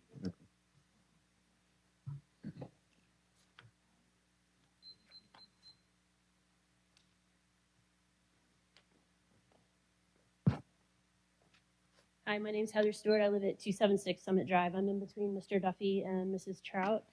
After sitting here, I sat through the zoning meeting a couple of months ago, and then listening to all this going back and forth. But the reality is about all this traffic is we're the ones that are trying to turn right out of Summit Drive, which is the next street down from Dogwood, and we're proposing a right turn only. Well, we take 10 minutes to get out of our neighborhood, and we're a little bit further down from that intersection. So I don't see how another car, so you've got cars coming around that CVS that don't have to stop, and then you've got all the cars coming from every other direction, and then you've got now more cars coming out of a bank. I mean, we'll never get out of our neighborhood. This is just the reality of it. Sorry, I'm getting a little upset. Thank you. Is anyone else who would like to speak who has not spoken yet on this public hearing? If not, this particular public hearing is closed. Public hearing to consider an ordinance to amend Article 13, Section 64-13-2 of the UDC. This opens up the public hearing for this particular said item. Is anyone present that would like to address the council? If so, you may come out to the podium by stating your name. My name is Linda St. John. I live at 320 Avalon Street, Mobile 36608. I'm here today representing the Village of Spring Hill in support of the proposed amendment to the Village of Spring Hill overlay in the UDC. The Village of Spring Hill Master Plan outlines 4 commercial areas for development, and these same areas are incorporated as part of the Village of Spring Hill overlay in the UDC. The City of Mobile UDC states that an application to rezone a property for a planned development east of I-65 must include a minimum of 5 contiguous acres, and everything west of I-65, which includes the Village of Spring Hill, must have a minimum of 10 contiguous acres. This requirement frustrates the path forward for future development and growth within the Village of Spring Hill. It is entirely impractical with regard to any of these 4 planned commercial areas. It acts as a major deterrent for future development and redevelopment in these areas with the limited acreage available, and will severely restrict a developer's ability to comply with such a large acreage requirement. A vital part of our plan is to incentivize the developmental community to cultivate projects in these areas, not to make the restrictions so difficult potential projects are not considered. For many years, Spring Hill has agonized over how to achieve a goal of long-term commercial sustainability. We have historically had a very high rate of turnover in our commercial areas. Our master plan outlines a path forward for future development and growth desired by the residents of Spring Hill, but this requirement defeats this plan.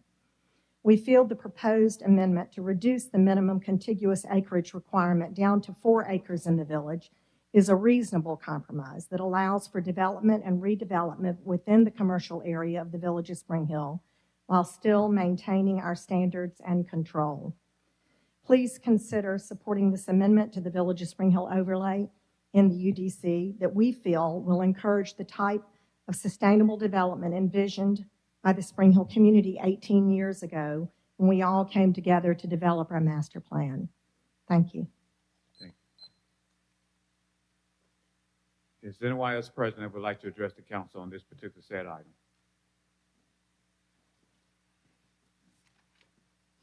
I think it's afternoon now. Good afternoon, Reggie Hill. Basically, before we consider anything dealing with the UDC, I think we need to examine exactly what was discussed originally when this was brought before this body. I missed the days of those conversations, which were quite elaborate. I think we rushed through that. And this is no spite to Ms. Biko. I think under her supervision as well, she did the best that she could do. One of the sentiments that was shared this morning, however, which I felt was quite alarming, that there was a citywide sentiment as to how this should be rolled out. There wasn't any direct, I would say, vetting within those neighborhoods who are most underserved. See, the reason why I and so many people feel that the UDC should be revisited is because it was designed with big business in mind alone. It not only cut out the average civilian, it also stripped serious powers from the legislative body. We're seeing a lot of these matters we've discussed about the circuit court even today, and there's really no confusion about this idea of things moving from the west to the east side of I-65. And the reason I say that is because even though the FAA has not approved it, we see where we're attempting to move the airport to Brooklyn Field. We also see with Gulf Coast Tours in the sense of how they want to move into the downtown District 2, down the Bay Area. And these are the same amenities that are happening now. We had a decision made yesterday by the City of Mobile Board of Zoning Adjustments, which I'm extremely appreciative of. I was quite afraid that it was going to be different as we were sitting in there hearing similar remarks as we've just heard. But instead, it upheld the idea of preserving the neighborhood dignity. It upheld the idea of the neighborhood integrity as well, and the history, looking at what has been the precedent set for generations.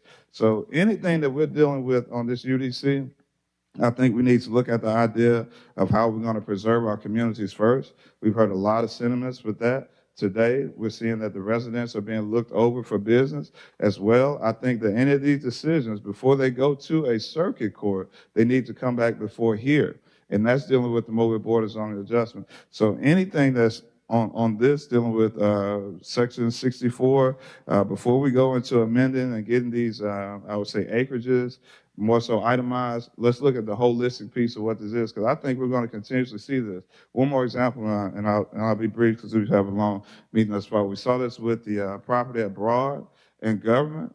We've seen this now with the Sandtown yesterday. We've seen this with these people who are located near the Dogwood Drive area, and there's matters in the court right now. So obviously we need to revisit this if we're going to get the best results, and we're saying that we want a high standard of quality of life for all the people in the city of Mobile. So thank you for you on the floor. Mr. President, Mr. Days. I just can't let the assertion that the UDC was adopted with insufficient public input go unanswered.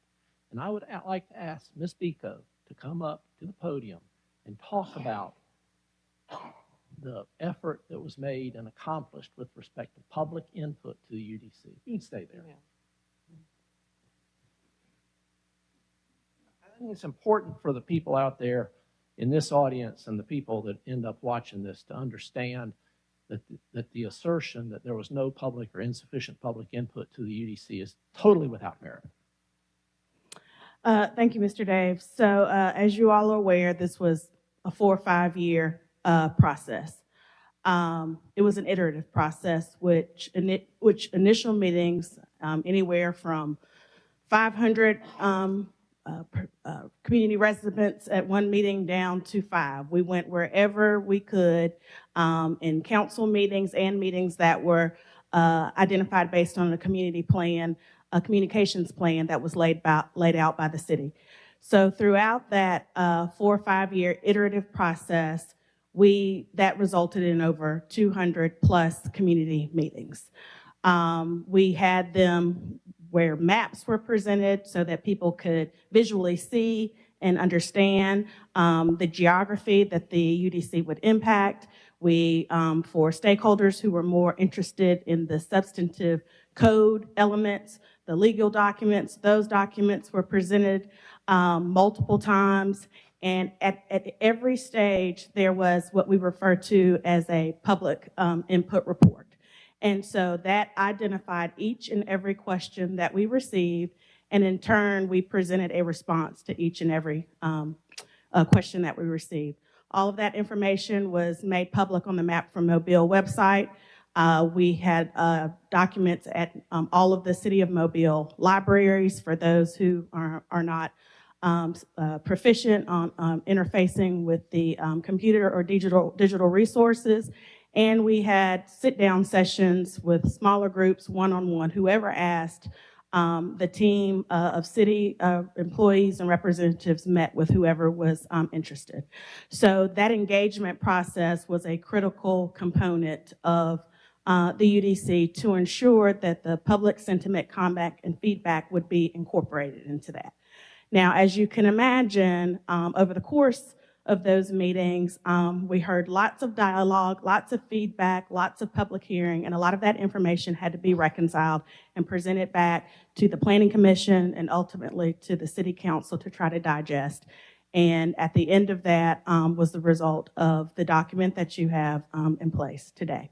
We are a year into that document, and as a commitment that was made to the Planning Commission and as well as to the City Council, we're constantly evaluating it to determine where we may need to make improvements. Thank you, Ms. Biko. I appreciate that. I thought you were finished. Go. Thank you, Ms. Biko. I appreciate that very much. And I think as you alluded to towards the end, we knew when we passed the UDC that it wasn't perfect. If you seek perfection in this world, you will rarely find it. We knew it was going to have to be worked on, and we continue to look at it, and we'll continue to look at it as we go forward. But it's absolutely incorrect to say that there was insufficient public input on what we finally passed. Thank you very much. Mr. President. Mr. Carroll, then Ms. Gregory. Thank you, Mr. President. As I stated this morning, the UDC makes it difficult for certain neighborhoods to revitalize based on the requirement of acreage or lot size. Let's take a street like Congress Street, for example, from Broad Street to Lafayette Street, where the average house that was built in the time period may have been 600 to 900 square feet. Some shotguns, some glorified shotguns, where the lot sizes were 25 to 30 foot wide and maybe 75 foot deep or 80 foot deep. The UDC does not help those neighborhoods. Does not. So it's in my opinion that as we go, we're going to have to do some things to either improve the UDC or make exceptions to what the UDC does. As Shayla, you know, recently I asked you about developing two pieces of property, I can't remember the street now, in lower MLK in those lot sizes. And I asked, under our current rule, could they be built on? I think your response was, I think they were too small to put even a tiny house on at that time. And I asked you if there was a process that we could go through to get there. And I think that response also may have been the lot size may be too small. But that's another subject from beyond what we're dealing with right now at the corner of University and Airport, dealing with what we're doing, and also dealing with the Village of Spring Hill is doing.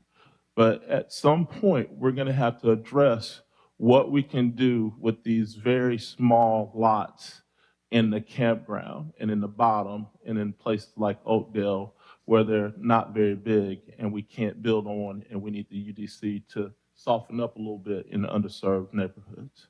Thank you, Mr. President. So just a point of clarity, as stated numerous times, the staff has evaluated density and lot sizes as it has come up from various communities all over the city with regard to making sure that you are reinforcing and supporting what is already there. So prior to the UDC, the minimum lot size was 7,000 square feet. We looked at dropping and reducing that square footage in multiple ways. We landed on, I believe it was now. Correct. So we have lowered it based on the feedback that we received. But over the course of that process, as I described, it was an iterative process, and we received reports and evaluations as to what recommendations were coming out of the public meetings that were held. And so the council would have received this report back in 2021 from a stakeholder, but it said, as shown, the greatest increase in density will occur in the urban subdistrict. Although density is a stated goal of the comprehensive plan, it is unclear why a 40% reduction is warranted in urban areas. So again, as I've stated, lots of feedback and input on that issue. It is, I think, safe to say that it is one that we need to take a closer dive at as we look at future opportunities for workforce affordable housing. However, what I will say is, as I said earlier, it has to be a community-led discussion. It has to be a transparent discussion, and it has to be one that factors in the neighborhood and their desires for their community. And it is not our desire to determine a random lot size that may not be appropriate for whatever geography it would be recommended for the city. Mr. President. Ms. Thurgood. Thank you, Ms. Biko, for the clarification. We appreciate it. And I just want to reiterate what Mr. Dave said. I think it was just Joel, me, and CJ, yes, who were here during all of the work that was done on the UDC. To say that it was a mammoth project, I think, is an understatement. This took years of work and change, input, change again. It was just a very huge ordeal to get to where we were, and we knew when we passed it that there were going to have to be some changes. Something of this magnitude, you just cannot think that it's going to be perfect and everything will work out exactly how you hoped. We have to make some changes as we go, which we are starting to do and starting to see. And I think what William has been talking about is just one example of what we're going to have to look at. But you can't do it all at once. We found that out. It's very, very difficult to do a huge project like that. So we have to take them step at a time. So the overlays that we're talking about, I know Mr. Penn had mentioned something about overlays this morning. I think overlays are a good way to help protect and sustain our neighborhoods, and we need to continue looking at those. They're hard to get going, hard to start, hard to get people on board, but once you get them in place, they're great. So sometimes it takes a pilot project to get everybody on board to see the value of doing these things. And we do have overlays within the UDC now that do just that. So going forward, yeah, we all work together and make this thing work. So I just appreciate all that you all and Margaret, your entire department have done. And we look forward to working with you. Hopefully it will not be quite as challenging as the first go round. Thank you. I'm going to say this, and next time I have to call out someone in the audience for speaking. Again, this is a council meeting. It's a dignified professional meeting. I'm going to ask the public safety director to please get up and escort you all out. All right. Anyone else?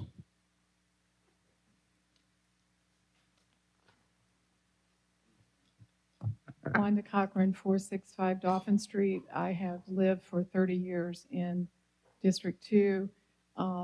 I want to talk about lot sizes, and I know it's a long meeting and I want to drag this out, but the neighborhood where I raised my children, and it has to do with the overlay districts and the lot sizes. One of the reasons you want a PUD is because you want to get design that is actually prohibited by the zoning ordinance. So if you wanted to come in and do a project that allowed a dense development, walkable, that's illegal under our zoning code. And that's not to say the zoning code is bad, it's just, it's a big document. And so not one size does not fit all. So a PUD, when done correctly, will get you some extraordinary design that you wouldn't otherwise get. And so the house where I raised my children, I had 28 feet frontage. It was 28 by 110. And that was plenty big. That is not a lot size that would work all over the city, but it's perfect in a community that has streets that are narrow, houses that are close together, and you want to create walkability. So I am confident that the staff, as these issues come up, this is not easy stuff because we're an old city. Ms. Cochran. Yeah. Now, Mr. Hill, when you came up here to speak, no one in the audience did not speak. Mr. Safety Director, would you please do what we need to do? Go ahead, Ms. Cochran. He's not going to remove me, is he? It is, if we were a brand new city, Let's go ahead and take a 5-minute break. Yep.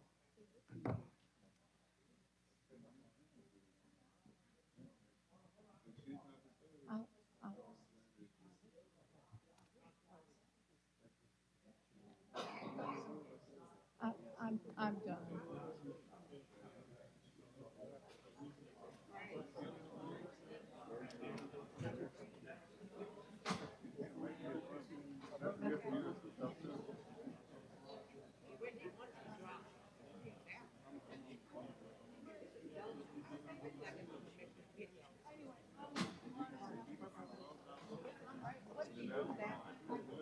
You know you broke that microphone last week.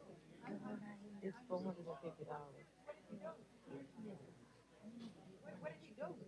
Well, you can move it. You just don't need it. You grabbed it up here. You have to move it this way. It don't need to bend. All you need to do is do that. It just needs to go up and down. That's it. He doesn't turn the mic off. He cannot turn that mic off. No. The people leave and they turn it off. And all you have to do, if it's not red, is mash the button. All you have to do is mash the button and it turns red and turn it back on. But what you gonna do about that $450 that you owe to pay for this mic? Break the mic. I try to pull the mic on. Y'all need to go and solicit the preachers and say, what kind of mic system y'all use? Because we need some mic that this we can bend. So if you're short, it's a pocket. If it's No, you don't, but it does bend. All you have to do is pull it down. Give me that damn $450. I'll tell you who I found your boy. Don't you break that. Don't you touch this thing.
I saw him Saturday, Val.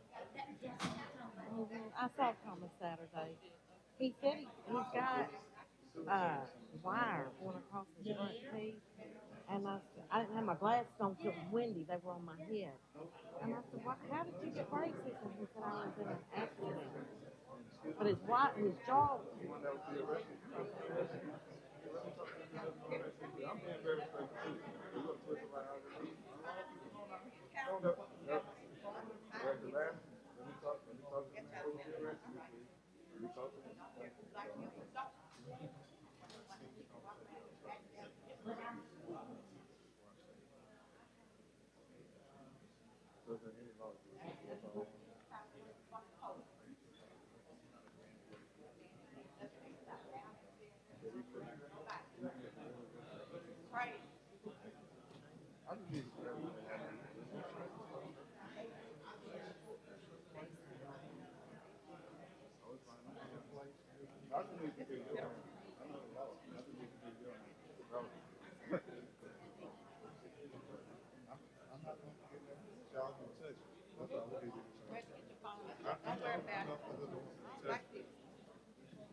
Did, did he get called?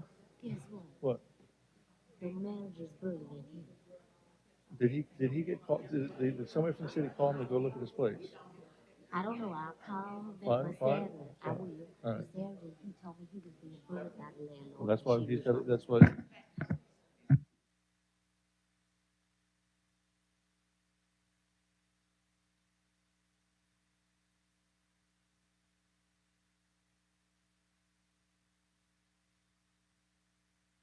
It was.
Yes. Public, yeah.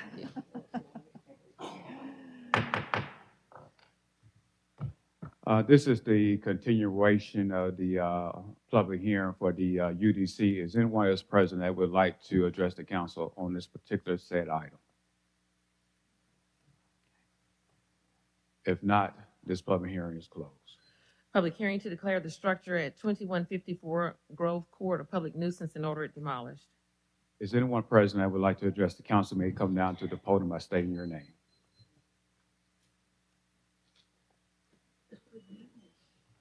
I'm Angie Williams, and my address, residential address is 25555 Canal Road in Orange Beach, but I own the property at 2154 Grove Court, and I talked to the city inspector, and he wanted me to come and share with you the progress that we're making on it. I'm here today to start the permit process, but we have already cleaned up the grounds, and we've painted the two outside walls. Looks much better. And we've torn down the old back porch that was in terrible condition. And so those improvements have been made already. But I am leaving here and starting the permit process. Okay. And you're going to get your permit, correct? Yes. Oh, great. 90 days? David, 30 days? Okay, then. We'll grant you 30 days. Make sure that you're flowing. Okay. Okay? All right. Is anyone else present that would like to address the council on this particular said item? You good?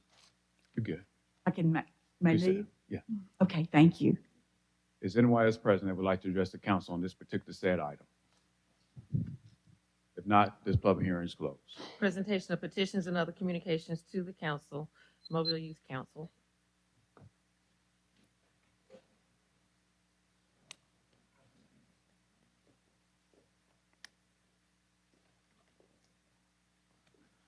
Good afternoon. I'm Vandalyn Pierre, 1474 East Barkley Drive, and I'm representing the Drug Education Council today along with our Youth Council.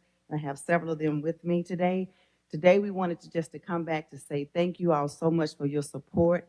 We did have our Youth Summit on January of this year, and we had over 150 students there. We had 14 schools represented. They heard from different speakers to talk about the development of the brain and talk about how we can work together as youth in our communities. They heard from Dr. Jack Shelby Tremblay from University of South Alabama and Dr. Ashley William Ho from the University of Hospital. Also during that time, when they had lunch, the kids broke out into their different sessions with their school to talk about the things that was affecting their school the most, be it drug-related, be it drug violence or whatever, and they came up with plans that they're going to be doing to implement back on their school campuses. And that's what they're working on now. On last week, we had a youth council meeting, and our youth council students said that they would like me to invite you all to come to some of our council meetings that we have so they could talk to you all individually. So I will be getting in touch with you. And again, I just want to say thank you. We're continuing to do the work, and I want them to introduce themselves to you today. Well, hey, nice to meet nice to meet all y'all. My name is Andre Moore, and it's an honor being y'all presence today. Just want to go and tell y'all thank y'all for inviting us here. What school? Oh, MGM. Good afternoon. Thank you for having the time out to bring us out here. My name is Kirsten Cunningham, and I'm a junior at Viger High School. Good afternoon. I'd like to say thank you yet again to all of y'all for this opportunity to talk to you. And my name is Morgan Carroll, and I attend McGill-Tulane Catholic High School. Thank you so much. Yeah, congratulations to y'all. Thank you. Appreciate Thank y'all.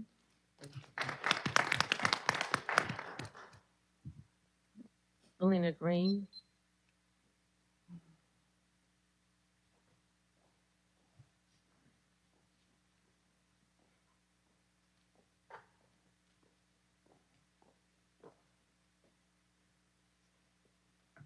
Good morning. Valina Green, 603 Delaware Street, the Down the Bay community.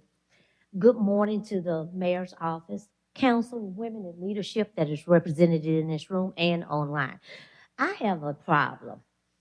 I noticed when I went to go pay for my business license for the nonprofit that we were charged the same thing as what the car lot was charged that was sitting next to me when I was paying for it. So one of the concerns that I had, and my daughter brought this to my attention, she said, well, Mom, why do we have to do the same as them?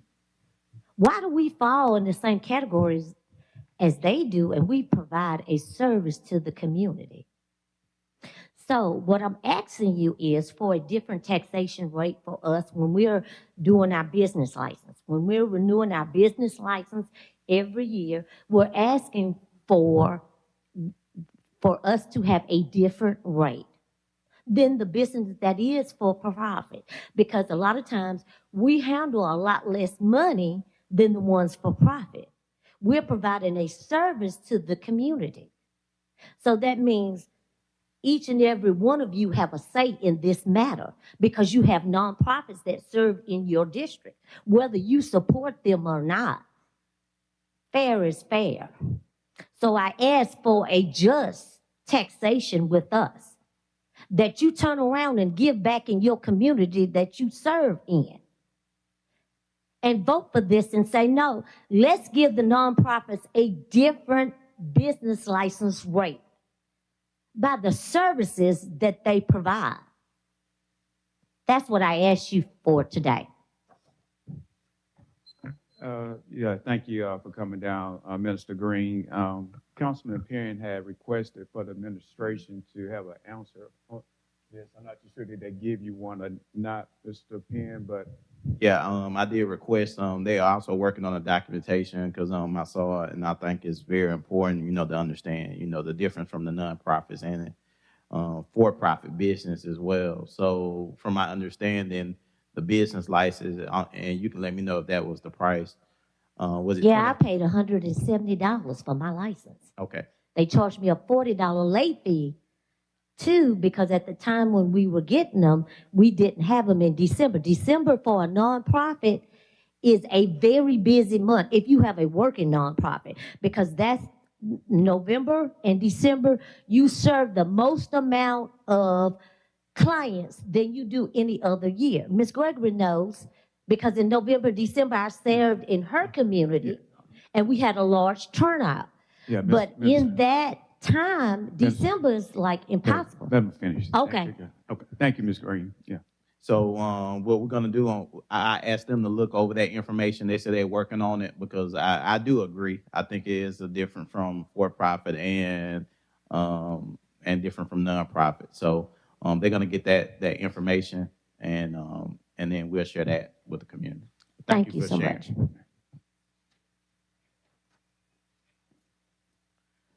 Reverend Tony Allgood.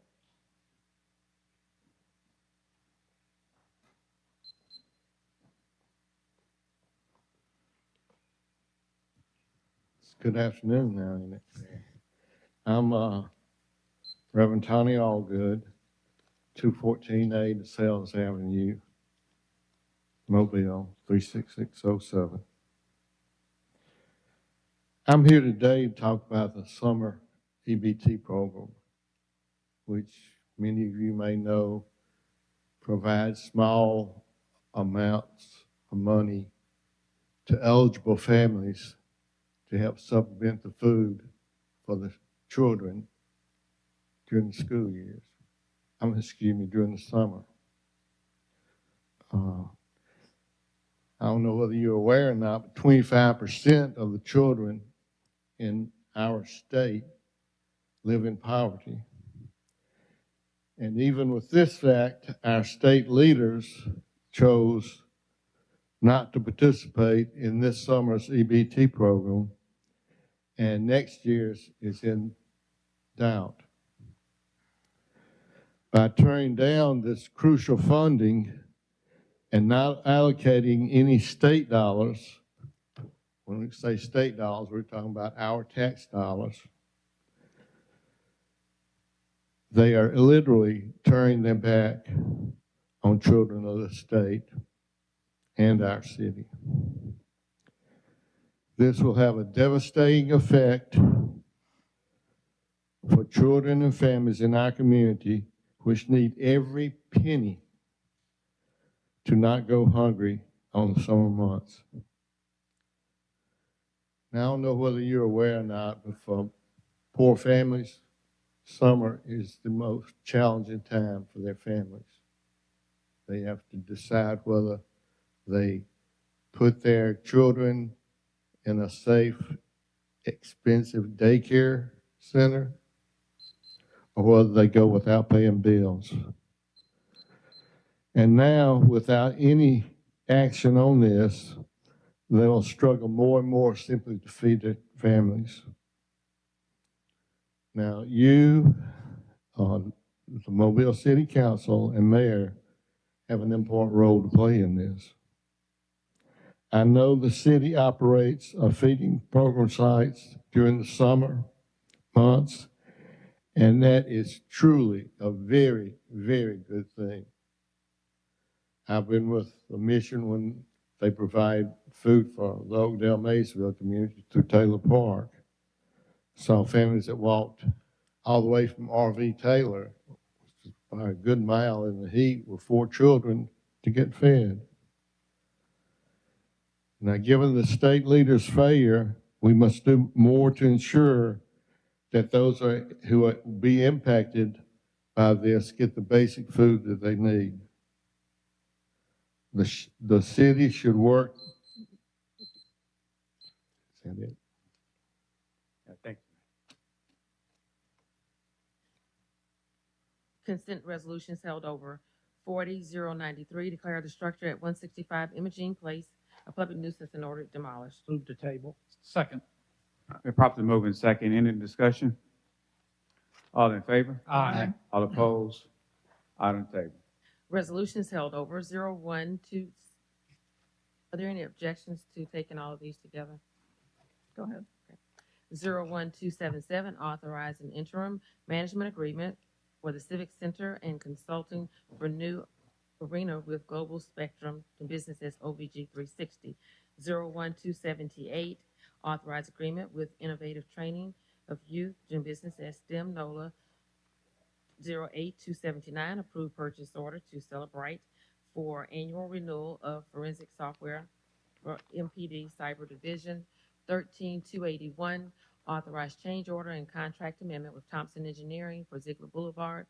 21282, authorized contract with Geotechnical Engineering Testing for geotechnical investigation and materials testing services. So moved. Second.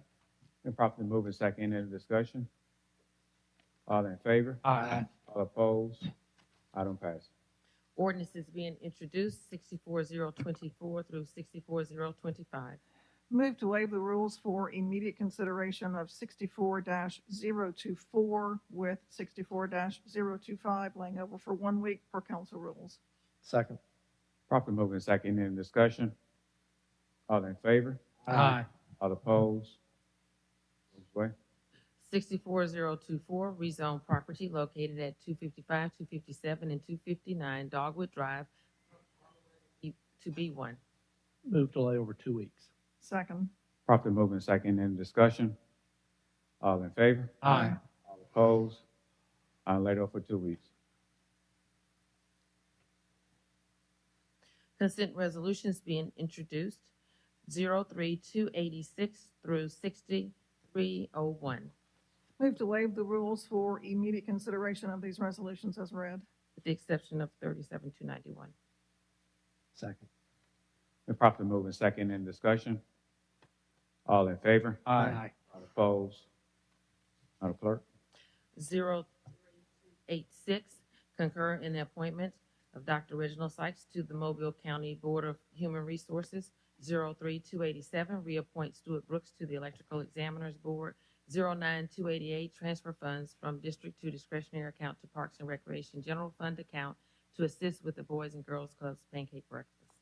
37289, 290, and 292 are recommending approval to the ABC Board for issuance of a retail beer, table wine, off-premises only license to Raceway McVeigh, for issuance of a retail beer, table wine, off-premises only license to Texaco DIP, for issuance of a retail beer, table wine, off-premises only license to Quick Trip, Highway 90.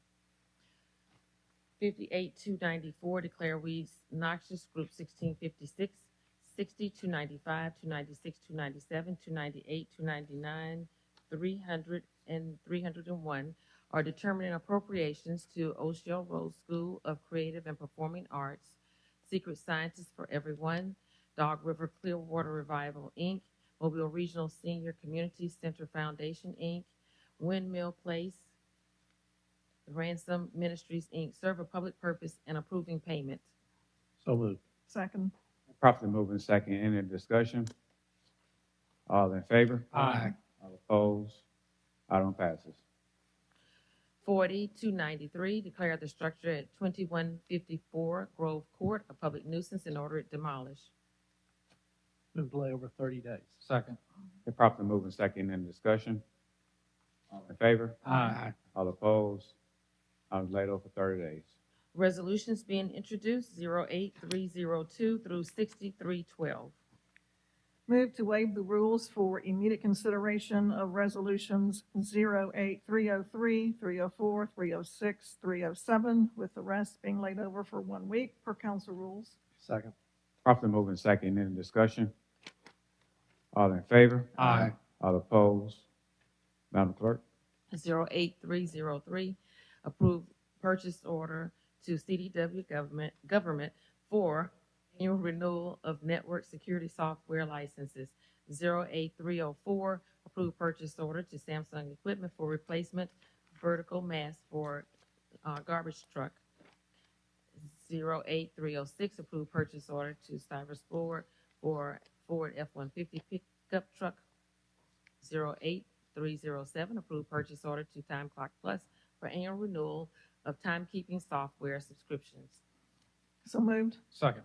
Been properly moved and second in discussion. All in favor? Aye. Aye. All opposed? Item passes. Call for public hearings, 41311, call for public hearing to rezone property located at 7701, 7705, 7709, 7621, and 7631 Old Government Street Road from R1 to R3, scheduled May 7th. So moved. Second. Properly moved and second in the discussion. All in favor? Aye. All opposed? Public hearing is called. Announcements.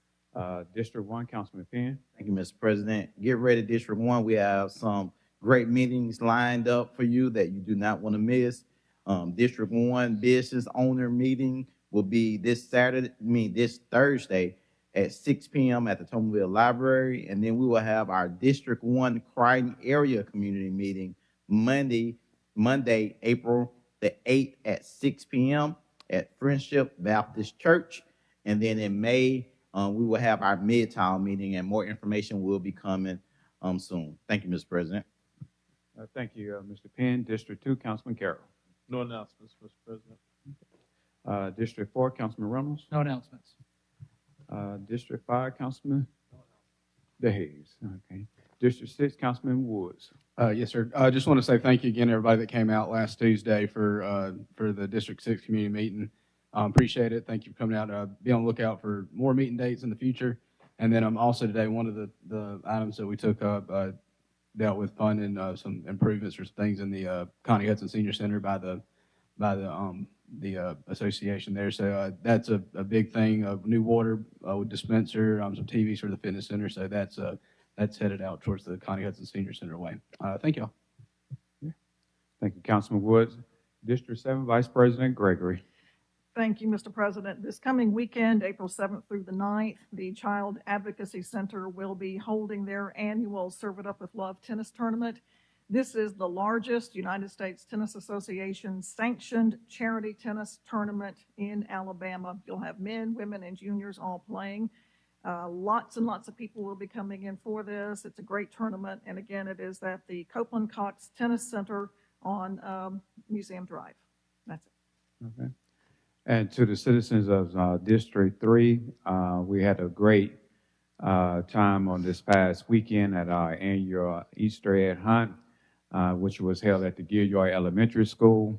I'd like to thank all the sponsors, Franklin Primary Health Center, the Drug Education Council, also the Gilroy Elementary School, Royal 25, Mobile Alumni Chapter of Kappa Alpha Psi Fraternity Incorporated, Cumulus Broadcasting, Bobsleigh Partnerant, DIP Piggly Wiggly, also Judge Chris Aldridge and Judge Shabani Hall, and all the other volunteers and supporters who came out this past Saturday. We had hundreds of kids out this past weekend and have fun. I'd like to also thank Ashley for coming out and also assisting us on this past Saturday.